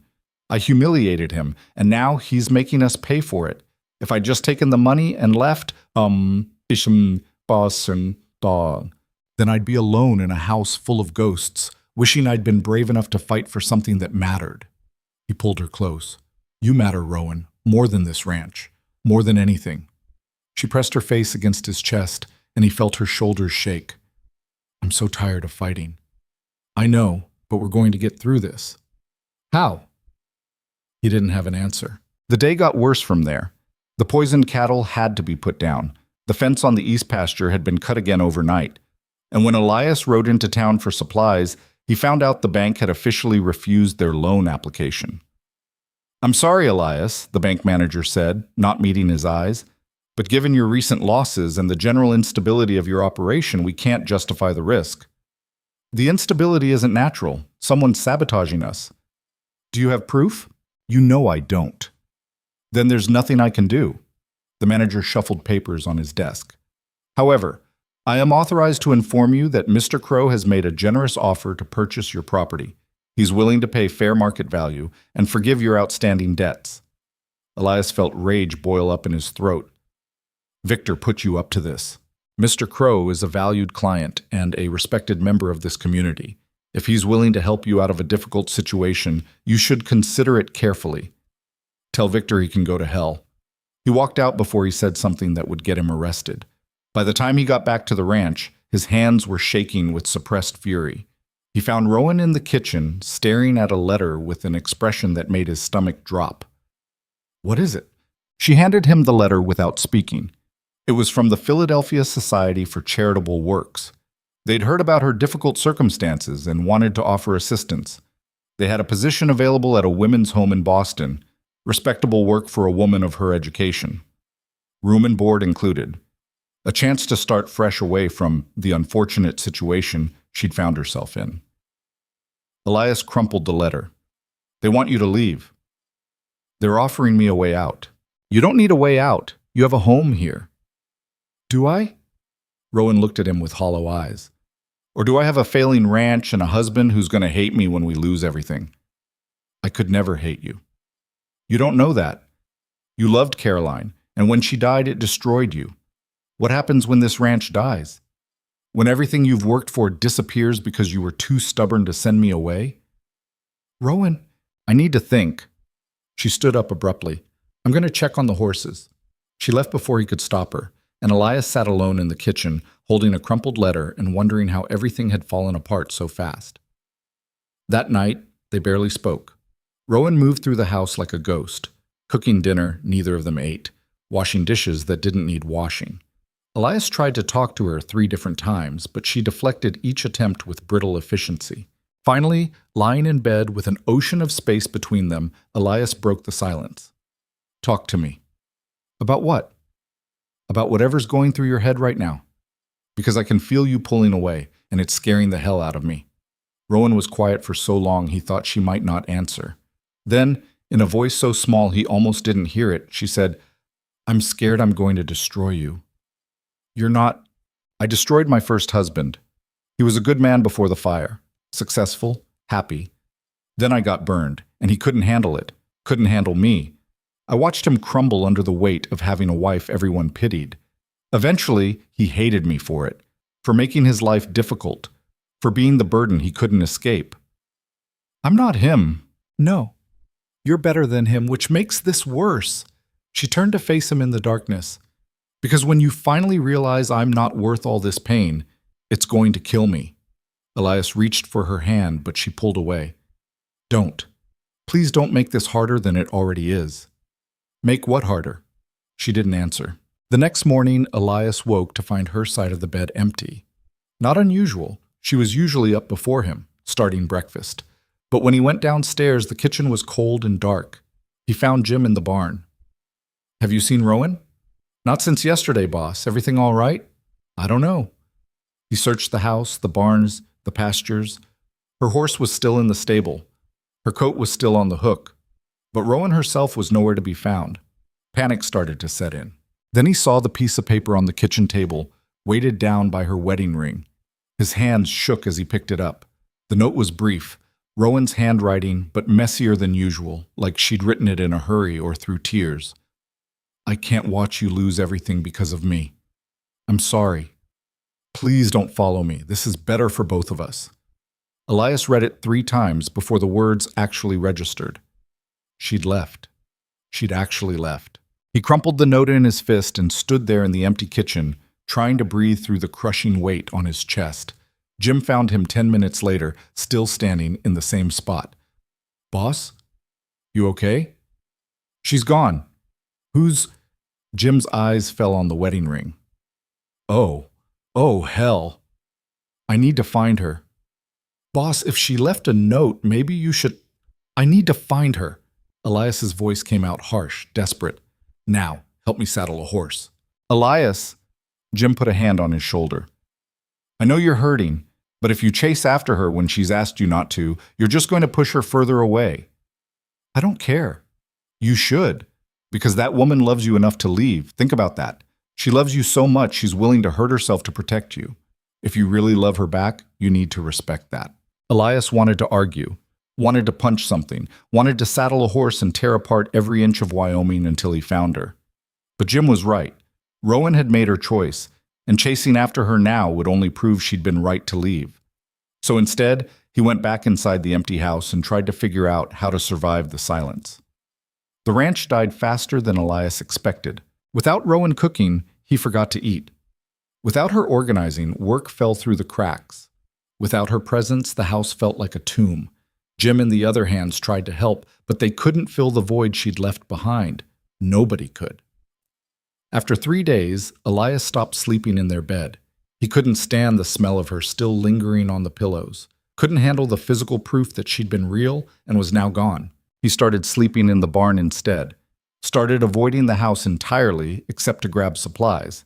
The town noticed, of course. They always noticed. Martha Henley cornered him at the general store on the fourth day. "We heard your wife left. Such a shame, though I suppose it was bound to happen eventually." Elias didn't respond, just paid for his supplies and walked out. Victor Crow was less subtle. He showed up at the ranch on the fifth day, all smiles and false sympathy. "Heard you're having some domestic troubles. Wanted to offer my condolences." Elias was mucking out stalls and didn't stop working. "What do you want, Victor?" "Same thing I've always wanted, to buy this ranch before it completely falls apart. Now that your wife's gone, there's no reason for you to keep torturing yourself. Sell to me, take the money, start over somewhere else." "No." "Elias, be reasonable. You're barely holding on. You've got maybe 3 months before the bank forecloses. Why drag this out?" "Because it's my ranch, and you can't have it." Victor's smile faded. "Your stubbornness is going to leave you with nothing." "Then I'll have nothing, but at least it'll be mine." Victor stared at him for a long moment. Then he shook his head. "You're a fool, Mercer. Always have been." He left, and Elias went back to mucking stalls, trying not to think about how Victor was probably right. By the end of the first week, Elias had stopped pretending to care about the ranch. The cattle roamed where they wanted, the fences stayed broken, the house gathered dust. Jim finally snapped on day 8. "Boss, this has got to stop." "What does?" "This, you, giving up." Jim gestured at the ranch. "Mrs. Mercer left because she thought you'd be better off without her. You're proving her right." "What do you want me to do, Jim? Pretend I'm fine? Pretend my wife didn't walk out on our marriage?" "She didn't walk out on your marriage. She walked out to save it. There's a difference." "What the hell does that mean?" "It means she loves you, you idiot. She left because staying was going to destroy you both. But if you let this ranch fall apart, if you give up on everything you built together, then she left for nothing." Elias sat down hard on a hay bale. "I don't know how to do this without her." "Then figure it out, because right now you're proving every person in Coldwater Falls right. They all said you couldn't handle a wife like her, that you weren't strong enough. Are they right?" "I don't care what they think." "You should, because she cares." Mrs. Mercer spent months proving to this town that she belonged here, that she was strong enough to handle anything they threw at her, and now you're going to let them win? Going to prove she was just some charity case who couldn't hack it? The words hit Elias like a slap. Jim was right. They were all right. All. He'd been so focused on his own pain that he hadn't thought about what his collapse would mean for Rowan, how it would look to the town, how it would confirm every terrible thing they'd said about her. She'd fought so hard to prove herself, and he was destroying that fight by giving up. "Where do I start?" he asked quietly. Jim smiled. "Same place you always do, one step at a time." So Elias got up. He fixed the fences. He checked the cattle. He cleaned the house. He started cooking meals again, even though they tasted like ash in his mouth. He didn't do it because he wanted to. He did it because Rowan would have wanted him to, because she'd worked too hard to let it all fall apart now. But every night, lying alone in that bed, he wondered if she was okay, if she was safe, if she regretted leaving. And every morning he woke up and kept going anyway. On day 10, old Henry Walsh showed up at the ranch. Henry was the oldest ranch hand Elias had ever employed. 73 years old, missing half his teeth, and meaner than a snake when he wanted to be.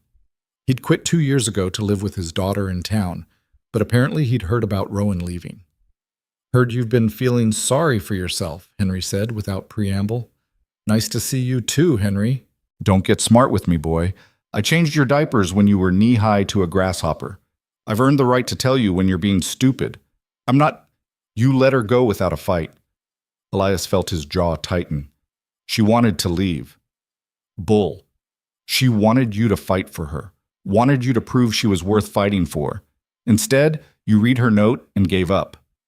She asked me not to follow her. And you listened?" Henry spat into the dirt. "Women don't say what they mean half the time. They say what they think they're supposed to say. Your wife wrote that note because she thought leaving was the noble thing to do, the selfless thing. But what she really wanted was for you to show up and tell her she was wrong. You don't know that. I know she spent 3 months proving to everyone in this town that she wasn't going to back down from anything. You think a woman like that wants to be left alone? She wants to be fought for. Elias sat down on the porch steps, suddenly exhausted. I don't know where she is. Sure you do. She's at the hotel in town. Been there since she left. Waiting. Waiting for what? Henry gave him a look that said he was the dumbest man alive. For you to come get her, you fool. For you to prove that she's more important than your pride or your fear or whatever stupid reason you've convinced yourself it's better to let her go. What if she doesn't want to come back? Then at least you'll know. At least you'll have tried. But right now, you're just a coward hiding behind a note because you're too scared to face the woman you love. The words stung because they were true. Elias had been hiding, using Rowan's note as an excuse not to fight, telling himself he was respecting her wishes when, really, he was just terrified of rejection. What do I say to her? The truth, that you're an idiot, that you love her, that you're not giving up on this marriage even if she is, and then you bring her home. Henry stood up, bones creaking. But you better do it soon, boy, because Victor Crow's been sniffing around that hotel, and if he gets to her first, you're going to lose her for good. That got Elias's attention. Victor's talking to Rowan? Every day for the past 3 days, offering her money, offering her a way out, telling her she deserves better than a failing ranch and a husband who can't protect her. Rage and fear warred in Elias's chest. I'm going into town. About damn time. Elias saddled his horse faster than he'd ever done in his life. He didn't bother with a plan, didn't think about what he'd say, just rode toward Coldwater Falls with his heart pounding and his mind racing. He found Rowan exactly where Henry said she'd be, sitting in the hotel dining room, staring at a cup of coffee she wasn't drinking. She looked terrible, thinner, paler, like she hadn't been sleeping any better than he had. And sitting across from her looking smug and satisfied was Victor Crow. Elias walked straight to their table. We need to talk. Rowan looked up, and the expression on her face, shock, hope, fear, all mixed together, nearly broke him. Elias, Not here. He looked at Victor. Leave. Victor smiled lazily. I'm having a conversation with Mrs. Mercer, or I suppose it's Miss Hale now, since she's left you. She's still my wife, and you need to leave. Now. Or what? You'll hit me? In front of witnesses? That'll look good at your trial. Elias leaned down until they were eye to eye. I don't care about trials. I don't care about witnesses. All I care about is my wife. And if you don't walk away right now, I'm going to make you regret every second you've spent trying to destroy my life. Something in his voice must have convinced Victor he was serious because he stood up slowly. This isn't over, Mercer. Yes, it is. You lost. You just don't know it yet. Victor walked away, and Elias finally looked at Rowan. She was staring at him with tears streaming down her face. You came. Of course I came. Did you think I wouldn't? You respected my note. You gave me space. I thought you were letting me go. I'm an idiot. Elias sat down in the chair Victor had vacated. I read your note and convinced myself you wanted to be left alone. That I'd be selfish to chase after you, but Henry set me straight. Henry? Showed up this morning and called me a coward. He was right. I've been hiding behind your words because I was too scared to face you, and here you say you didn't want to come home. Rowan reached across the table and took his hand. I want to come home. I've wanted to come home every single day, but I can't watch you lose everything, Elias. I can't be the reason your life falls apart. Then don't be. Be the reason it comes together. Be my partner, my wife, the person I fight beside instead of the person I protect. Because that's what I got wrong. I kept trying to shield you from Victor, from the town, from everything. But you don't need shielding. You need support. And I should have been giving you that all along. I left because I thought it would save you. It almost killed me. The ranch is falling apart without you. I'm falling apart without you. And if you don't come home, Victor wins. Not just the ranch. Everything. He wins because he convinced us we couldn't make it together. Rowan wiped her eyes. What if we can't? Then we fail together. But at least we'll have tried. At least we'll know we fought for something that mattered. She squeezed his hand so hard it hurt. I love you. I've loved you since you stood up for me in that store. Since you let me fight my own battles. Since you kissed my scars like they didn't matter. They don't matter. They do, but you make them matter less. She stood up. Take me home, Elias. Take me home and let's figure out how to save this ranch together.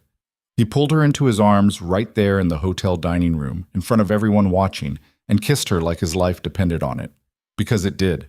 They walked out of that hotel together, and every eye in Coldwater Falls followed them. Rowan didn't wear her veil, didn't duck her head or try to hide. She walked beside Elias with her chin up and her hand in his, and for once, she didn't care who was staring. Martha Henley stood outside the general store, mouth hanging open. Helen Pierce actually stopped mid-conversation to gawk. Even the blacksmith paused his work to watch them pass. Let them look, Elias muttered. I am. Rowan squeezed his hand. For the first time, I actually am. They were halfway to where Elias had tied his horse when Victor Crow stepped into their path. So you're going back to him. Victor's voice was cold. After everything I offered you. After I tried to help you escape that disaster of a marriage. You didn't try to help me, Rowan said quietly. You tried to use me. There's a difference. I was offering you freedom. No. You were offering me money to disappear so you could take what you wanted without opposition. I'm worth more than that. Victor's face darkened. You think you're going to save that ranch? It's dying. Another few months and the bank will take it anyway. All you're doing is prolonging the inevitable. Maybe, Elias said, but we'll go down fighting, together, which is more than you'll ever understand. You're fools, both of you. Probably. Elias put his arm around Rowan. But we're fools who love each other. What have you got, Victor? Victor opened his mouth, closed it, and for the first time since Elias had known him, looked genuinely lost for words. They left him standing there and rode home together, Rowan sitting in front of Elias on the horse, both of them quiet and exhausted, but together. When they reached the ranch, Jim and Henry were waiting on the porch. About time, Henry said. Took you long enough. Shut up, old man. But Elias was smiling. Rowan slid down from the horse and looked at the ranch, the broken fences, the damaged barn, the house that needed so much work. Then she looked at Elias. Where do we start? With this. He pulled her wedding ring from his pocket. I've been carrying it around since you left. Couldn't bring myself to put it away. Rowan held out her hand, and he slipped the ring back on her finger where it belonged. Now we start, she said. The next 2 weeks were brutal. They worked from before dawn until after dark, repairing what could be repaired and improvising the rest. Jim and Henry helped, along with 2 other ranch hands who'd stuck around despite not being paid in a month. Rowan threw herself into the work with the same fierce determination she'd shown when she first arrived. She fixed fences, tended cattle, organized supplies, and somehow still found time to cook meals that actually tasted like food. Elias watched her sometimes when she didn't know he was looking, watched the way she moved through the ranch like she owned it, the way she commanded respect from the hands without even trying, the way she'd transformed from a mail-order bride nobody wanted into the backbone of everything they were building. You're staring again, she said one evening, catching him watching while she mucked out stalls. Can't help it. You're covered in manure and still the most beautiful thing I've ever seen. You need your eyes checked. My eyes are fine. It's everyone else in this town who's blind. She threw a piece of straw at him, laughing, and Elias felt something loosen in his chest that had been tight since the day she left. They were going to make it. Maybe not financially. The bank was still threatening foreclosure, and they were bleeding money faster than they could make it. But emotionally, mentally, as a couple, they were solid. Until Sunday arrived. Rowan insisted they go to church again, and Elias couldn't come up with a good enough reason to refuse. So they got dressed in their best clothes, rode into town, and walked through those church doors like they had every right to be there. The congregation went quiet the moment they entered. Elias felt Rowan tense beside him, but she kept walking. They made their way to the back pew and sat down, and slowly, reluctantly, the service began. The minister looked uncomfortable the entire time. He kept glancing at them like they were a problem he didn't know how to solve.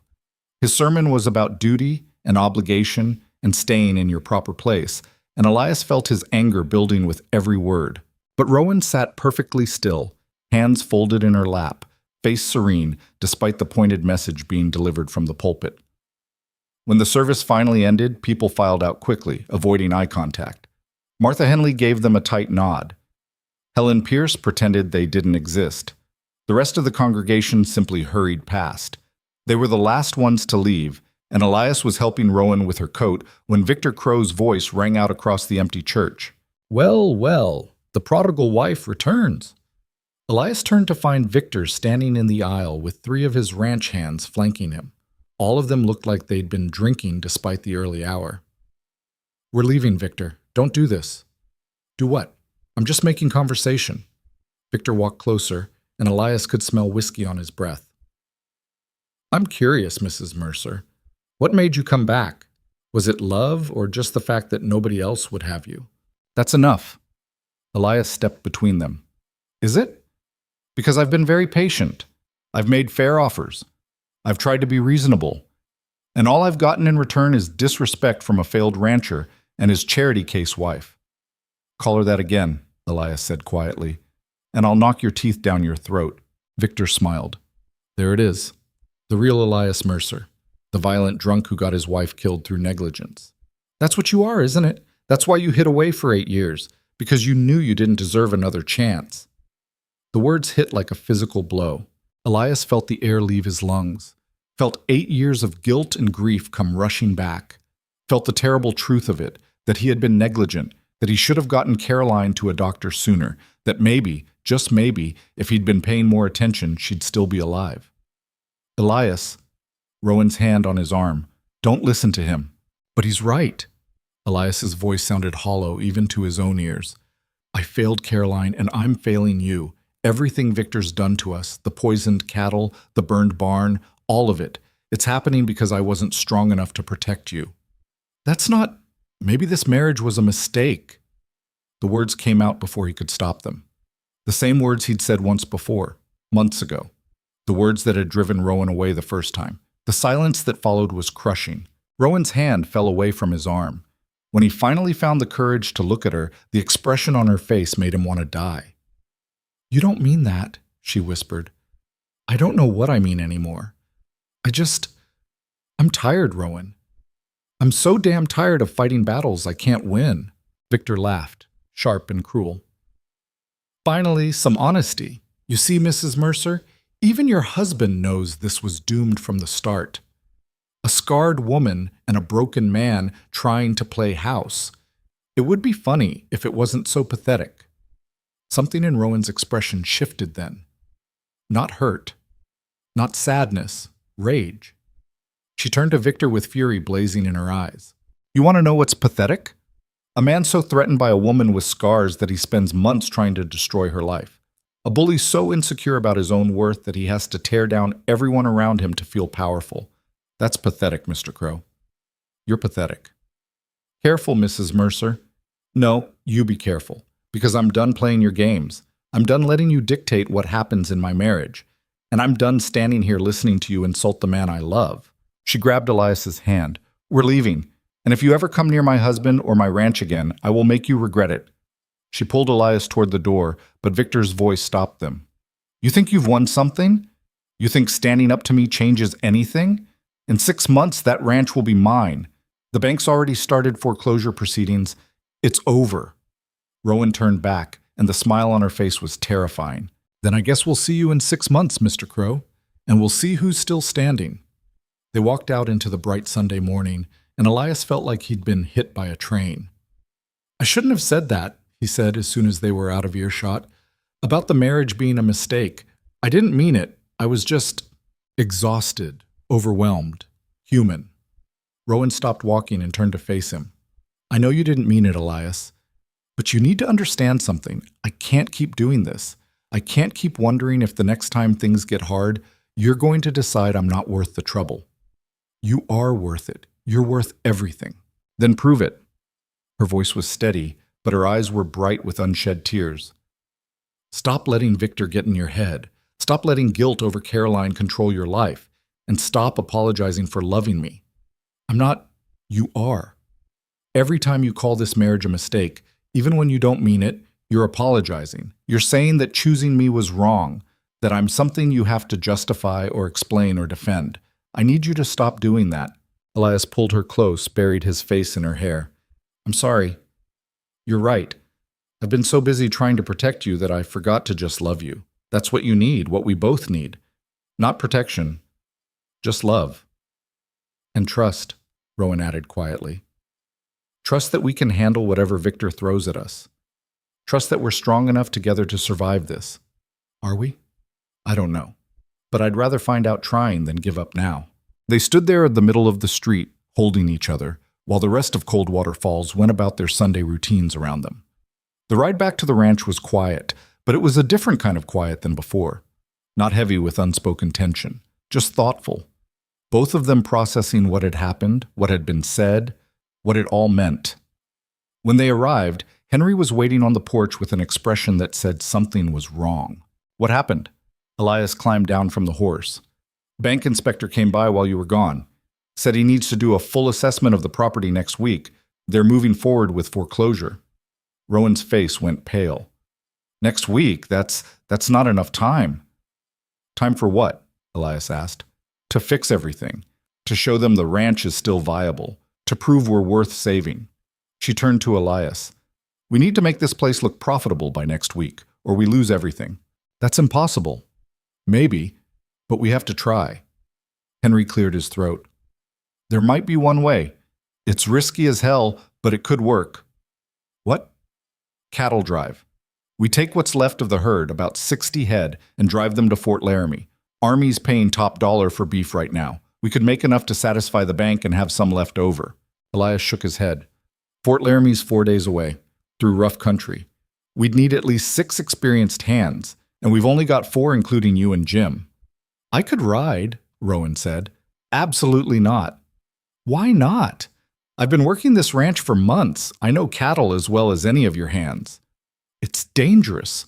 Rustlers, bad weather, river crossings. I don't care.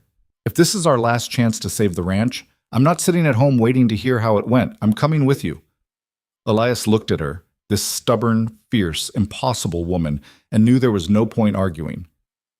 Fine, but you follow orders. If I say something's too dangerous, you listen. Deal? Deal. Henry grinned.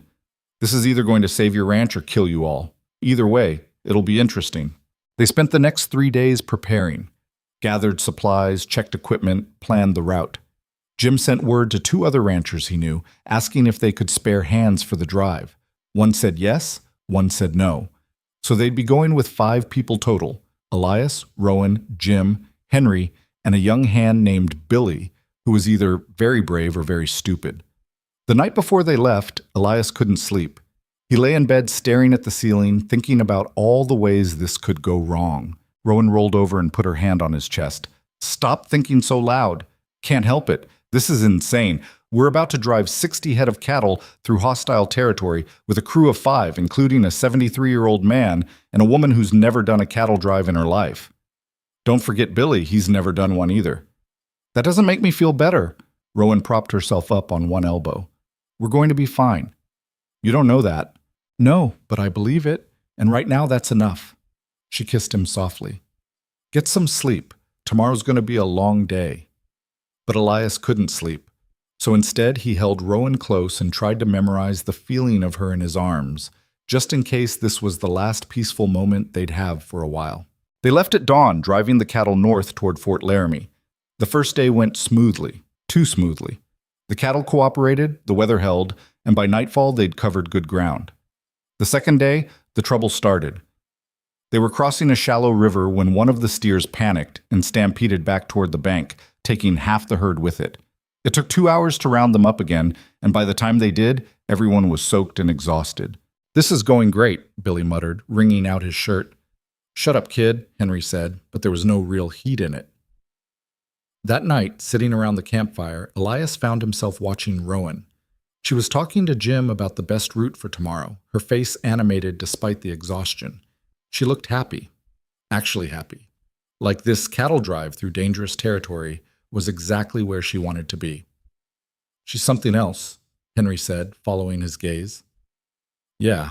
You know, I've worked ranches for 50 years, seen all kinds of people, rich folks playing cowboy, drifters looking for easy money, desperate men trying to outrun their past, but I've never seen anyone like her. What do you mean? Someone who's got nothing to prove but proves it anyway. She could have stayed home, could have let you do this without her, but she's here, busting her tail because that's who she is. Henry poked at the fire. You're a lucky man, Elias. Don't forget that. I won't. The third day nearly killed them. They were halfway through a narrow canyon when rocks started falling from the cliffs above. Not a landslide, just enough to spook the cattle into a panic. The herd scattered in 3 directions, and it took every ounce of skill they had to keep them from disappearing into the wilderness. Rowan's horse took a bad step and nearly threw her. Elias's heart stopped as he watched her struggle to stay in the saddle, but she managed it, got the horse under control, and kept working like nothing had happened. By the time they had the herd back together, they'd lost 2 steers and everyone was rattled. We should turn back, Billy said. This is too dangerous. We're more than halfway there, Jim countered. Turning back now doesn't make sense. Neither does getting killed for some cattle. Then leave, Rowan said quietly. Nobody's forcing you to be here, Billy. If you want to go back, go, but the rest of us are seeing this through. Billy looked at her, at the determination in her scarred face, and something in his expression shifted. I'm not leaving, just needed to complain for a minute. I'm good now. They pushed on. The 4th day they reached Fort Laramie with 58 head of cattle, 2 less than they'd started with, but still enough to make the trip worthwhile. The Army quartermaster took one look at the herd and nodded. Good stock. I'll give you top price. $40 a head. Elias did the math in his head. $2,300. More than enough to satisfy the bank and have money left over for repairs. They'd done it. The ride back to Coldwater Falls took 3 days instead of 4. They were lighter, faster, and running on pure relief. When they finally pulled into town, exhausted and filthy and triumphant, half the population was waiting for them. Word had spread about the cattle drive, about how Elias Mercer and his scarred wife had done the impossible. Martha Henley actually smiled at them. Tom Brennan tipped his hat. Even Helen Pierce managed a grudging nod of respect. But Victor Crow was nowhere to be seen. They went straight to the bank, and Elias slapped the money down on the manager's desk. That's enough to cover our debts and halt the foreclosure. Count it. The manager counted it twice, then looked up with an expression somewhere between surprise and disappointment. This is sufficient. I'll file the paperwork immediately. You do that. Elias grabbed Rowan's hand. Come on, let's go home. They walked out of that bank as the sun was setting, painting Coldwater Falls in shades of gold and amber. People watched them pass, and for the first time, the looks weren't full of pity or contempt. They were something else, something that looked almost like respect. When they reached their wagon, Rowan stopped. Wait, there's something I need to do. Before Elias could ask what, she walked straight to the center of town, climbed up on the raised platform near the general store, and raised her voice. Can I have everyone's attention, please? People stopped, turned, stared. Rowan stood there in her filthy traveling clothes, her scarred face visible to everyone, and spoke clearly. My name is Rowan Mercer. Some of you know me as the mail-order bride, the burned woman, the charity case who trapped Elias into a marriage he didn't want. I've heard all the names, all the whispers, and for a long time I believed them. Believed I didn't deserve to be here, didn't deserve the life I was trying to build. She paused, looking around at the crowd. But I was wrong. I do deserve to be here. Not because I've earned it through suffering, but because I've fought for it. Every day, every moment. And I'm not apologizing anymore. Not to this town, not to anyone. My face may be scarred, but my life isn't. And if that makes you uncomfortable, that's your problem, not mine. The silence was absolute. Then someone started clapping. Slow at first, then faster. Elias looked over to see Henry Walsh applauding, a huge grin on his weathered face. Jim joined in, then Billy, then Tom Brennan, then Martha Henley. One by one, the people of Coldwater Falls started clapping for Rowan Mercer, and Elias felt tears burning in his eyes. Rowan climbed down from the platform and walked straight to him. Take me home, she said, please, before I start crying in front of everyone. So he did. That night, lying in bed with Rowan curled against him, Elias finally asked the question that had been burning in his mind since the cattle drive. Why did you really insist on coming with us? It wasn't just about the ranch, was it? Rowan was quiet for a moment. I needed to prove something to myself, that I was still capable, still strong, that the fire didn't just take my face, It took my courage, too.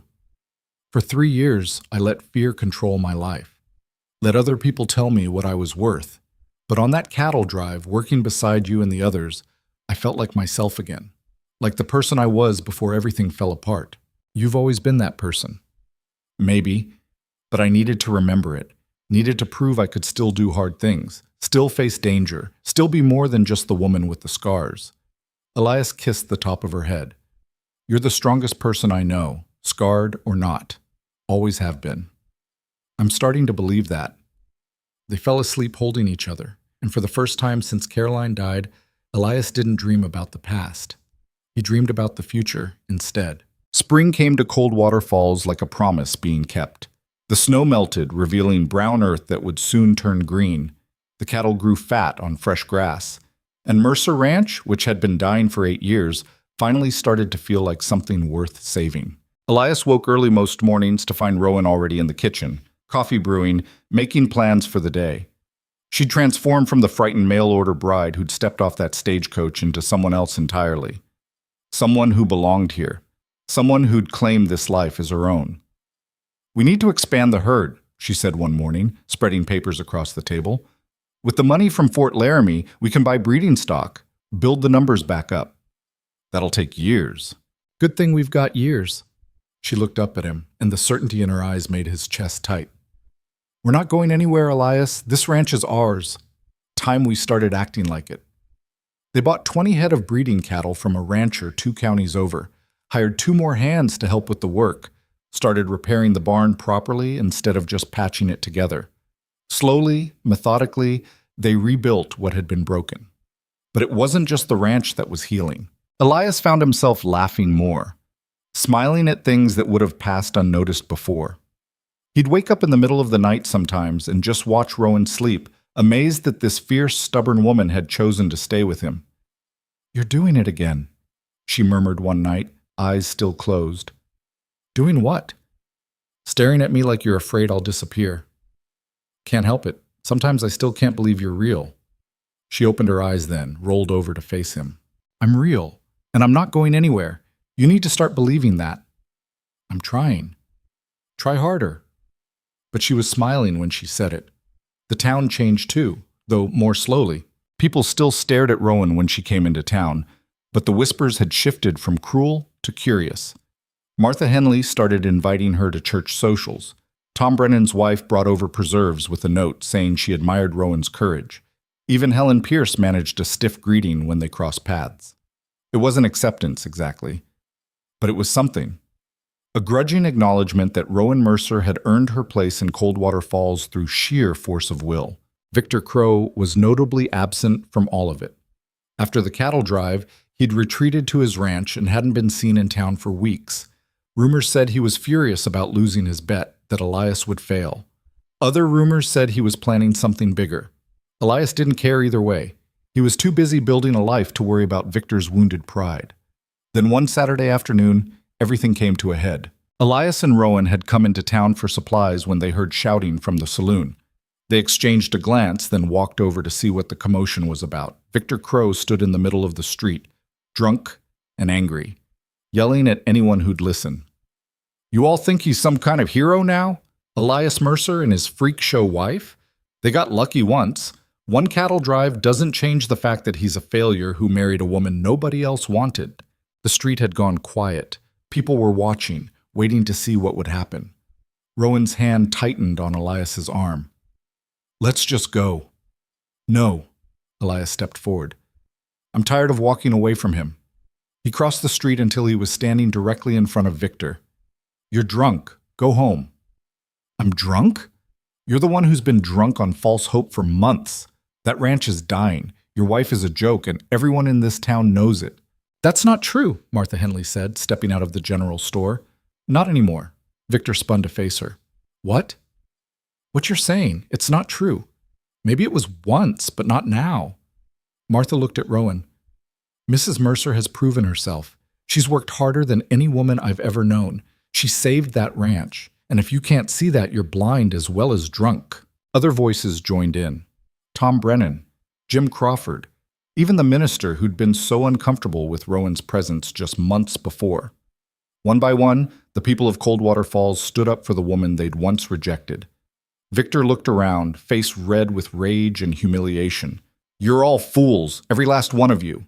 "Maybe," Elias said quietly, "but we're fools who know what matters.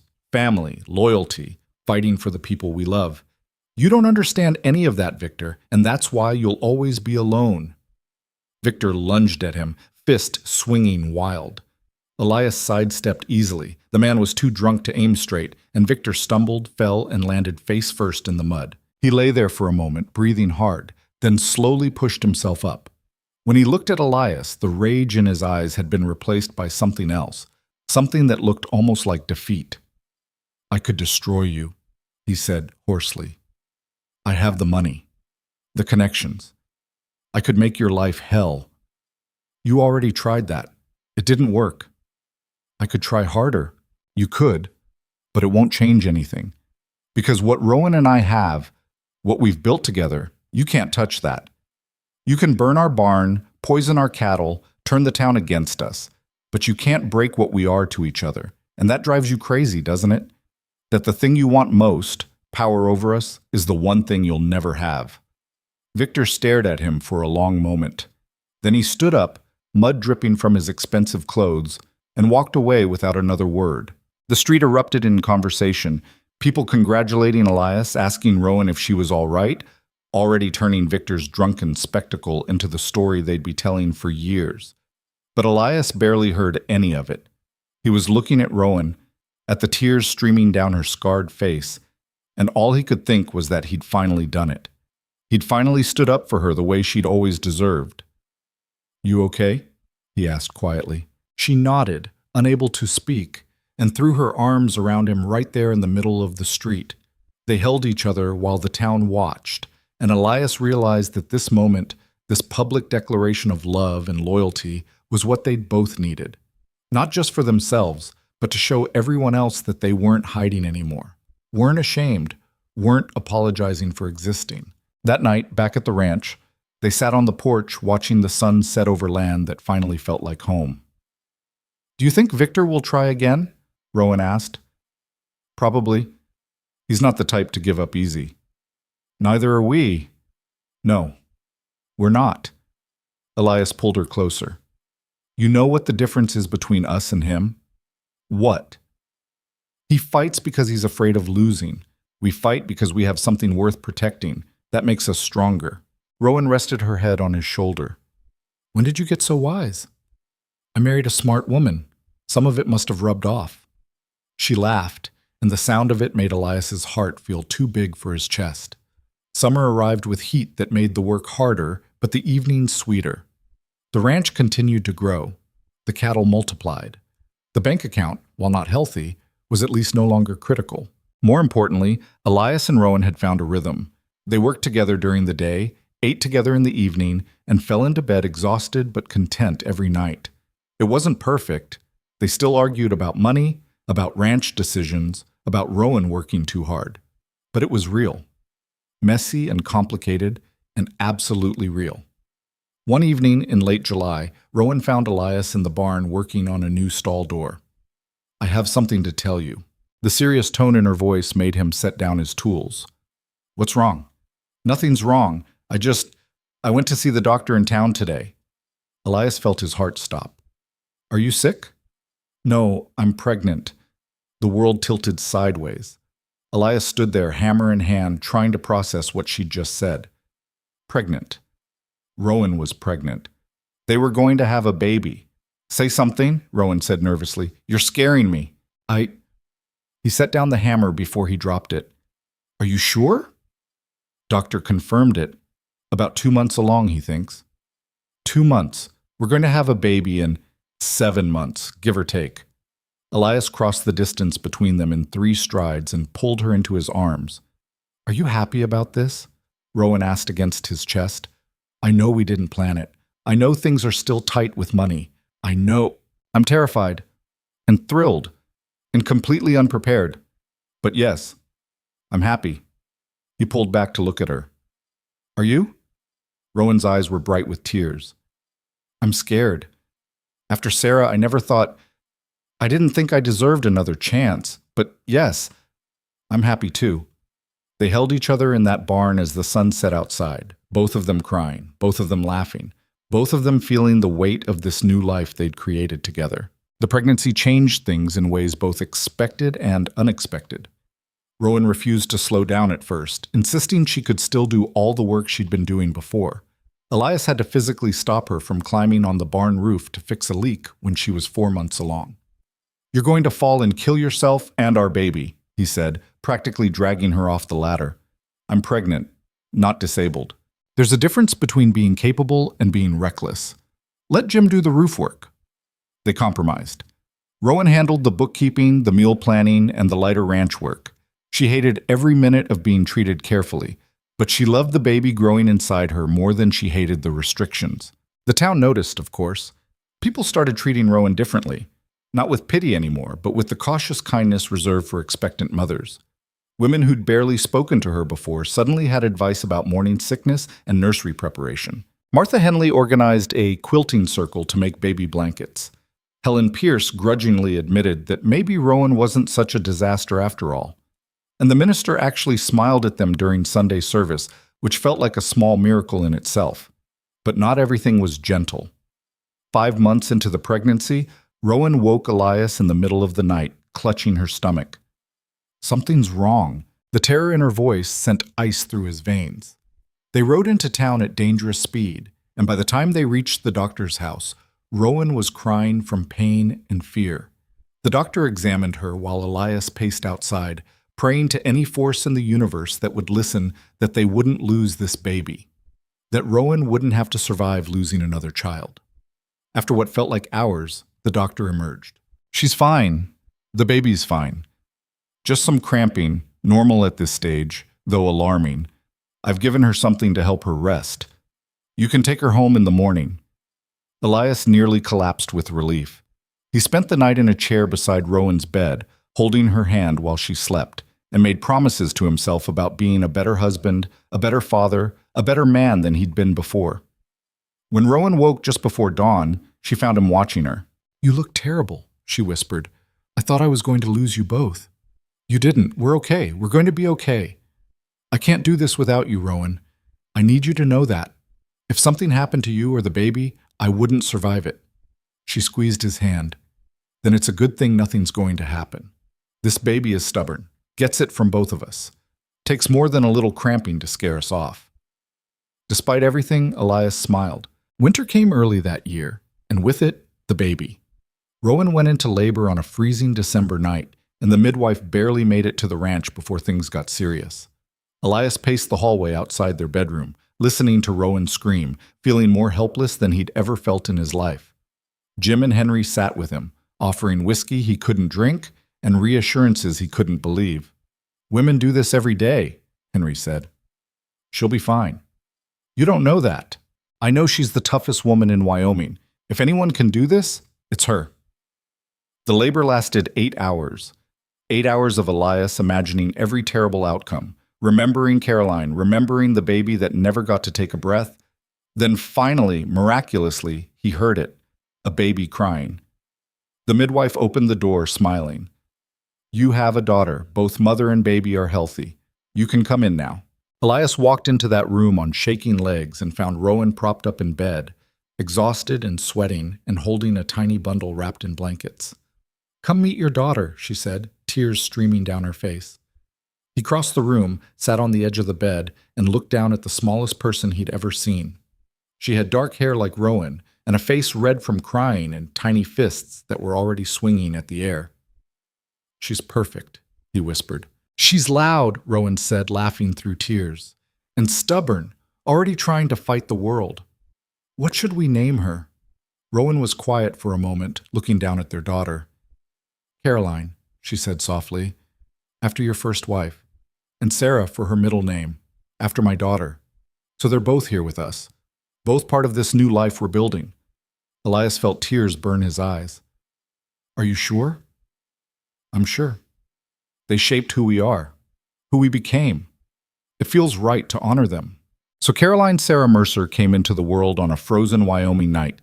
and Elias Mercer discovered that his heart was big enough to hold more love than he'd ever imagined possible. The next 6 months passed in a blur of sleepless nights and endless diapers, and the peculiar joy that comes from watching a tiny person learn to exist in the world. Rowan took to motherhood with the same fierce determination she brought to everything else. She nursed Caroline, sang to her, refused to let anyone make her feel like she was doing it wrong. When women in town gave unsolicited advice, she smiled and nodded and then did exactly what she thought was best. Elias was a disaster at first. He held Caroline like she might break, changed diapers with the skill of a man defusing a bomb. But slowly, with Rowan's patient guidance and the baby's remarkable durability, he figured it out. One night, walking Caroline around the house at 3 a.m. while she screamed for reasons only she understood, Elias realized something. He was happy. Not the desperate, clinging happiness of someone afraid to lose what they have, but the deep, settled happiness of someone who knows they're exactly where they're supposed to be. Spring came again, and with it, changes neither of them expected. Victor Crow showed up at the ranch on a warm April morning, sober and alone. Elias saw him coming up the drive and felt his whole body tense. He walked out to meet him, ready for a fight. But Victor just stood there, hat in hands, looking older and more tired than Elias had ever seen him. "I'm not here to cause trouble," he said. "Then why are you here?" "To apologize, and to sell." Elias frowned. "Sell what?" "My ranch, all of it. I'm leaving Coldwater Falls, going back east. There's nothing for me here anymore." "What happened?" Victor was quiet for a long moment. "I spent the last year trying to destroy you because I was jealous. You had something I couldn't buy, someone who loved you despite your flaws, someone who chose you, and I couldn't stand it, so I tried to break you, tried to prove that what you had wasn't real." "Why?" "Because if it wasn't real, then maybe I hadn't wasted my whole life chasing money instead of meaning." He looked at Elias with hollow eyes. "But I was wrong. What you and Rowan have, it's real. And I'm tired of being the villain in someone else's love story." Elias didn't know what to say. "I'm sorry," Victor continued, "for everything, the poisoned cattle, the burned barn, all of it. I know sorry doesn't fix anything, but I'm saying it anyway." "Why now?" "Because last month I got a letter from my daughter. Daughter I haven't seen in 15 years because I was too busy building an empire to be a father. She wrote to tell me her mother died, that she'd asked about me at the end, wondered if I ever thought about them. And I realized," his voice cracked, "I realized I'd won everything and lost what mattered." Rowan appeared in the doorway, Caroline in her arms. Victor looked at her, at the baby, and something in his expression broke. "You were right about me, Mrs. Mercer. I am pathetic, but I'm trying to be better, for what it's worth." He put his hat back on, tipped it once, and walked away. Elias stood there watching him go, feeling a strange mix of anger and pity. "Do you believe him?" Rowan asked, coming to stand beside him. "I don't know, but I think he believes himself, and maybe that's enough." They never saw Victor Crow again. His ranch sold to a younger family from Kansas.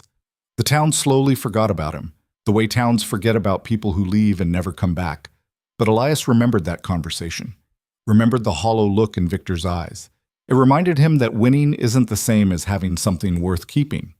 And he was grateful, deeply, profoundly grateful, that he'd learned that lesson before it was too late. Summer brought prosperity to Mercer Ranch. The cattle were thriving. The books were finally in the black. And Caroline was growing into a loud, stubborn, absolutely perfect 6-month-old who had both her parents wrapped around her tiny finger. One evening, sitting on the porch while Caroline slept inside, Rowan turned to Elias. "Do you ever regret it, marrying me, all the trouble it caused?" "Never, not for a second. Even when we almost lost everything, especially then. Because that's when I learned what everything actually meant. Not the ranch, not the money. You, Caroline. This life we built from nothing." Rowan leaned against him. "I used to think my scars defined me, that they were the most important thing about who I was. But they're not. They're just something that happened. The important thing is what I did after, who I became." "You became extraordinary." "No, I became myself again. Just a different version, a stronger version." She looked up at him. You helped me find that. Helped me remember I was more than just someone's rejected wife or pitied stranger. You did the same for me. Made me remember I was more than Caroline's widower or a failed rancher. You made me want to be better. They sat in comfortable silence, watching the sun paint the Wyoming sky in shades of orange and pink. Do you think we'll ever stop feeling like we barely survived? Rowan asked. I don't know. Maybe survival is just what love looks like when you're building something real, messy and hard, and nothing like the stories say it should be. I can live with that. Me too. Inside, Caroline started crying, and they both stood to tend to her. But before they went in, Rowan stopped Elias. Thank you. For what? For choosing me. For fighting for us. For proving that sometimes the woman nobody wanted is exactly the woman someone needed. Elias pulled her close and kissed her, tasting salt from tears he couldn't tell were his or hers. I didn't choose you because nobody else wanted you. I chose you because I couldn't imagine wanting anyone else. They went inside together, and as Elias picked up his crying daughter, as Rowan stood beside him laughing at the faces Caroline was making, he felt something he'd thought he'd lost forever.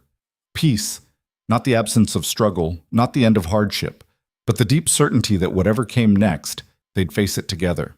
The years that followed weren't easy. There were droughts that tested the ranch, winters that tested their endurance, moments when money got tight and tempers got short, and they had to remember why they were fighting so hard. But they made it, together. Caroline grew into a wild-haired, fierce-eyed girl who could ride a horse before she could properly walk. They had another baby 3 years later, a boy they named Samuel, after Rowan's father.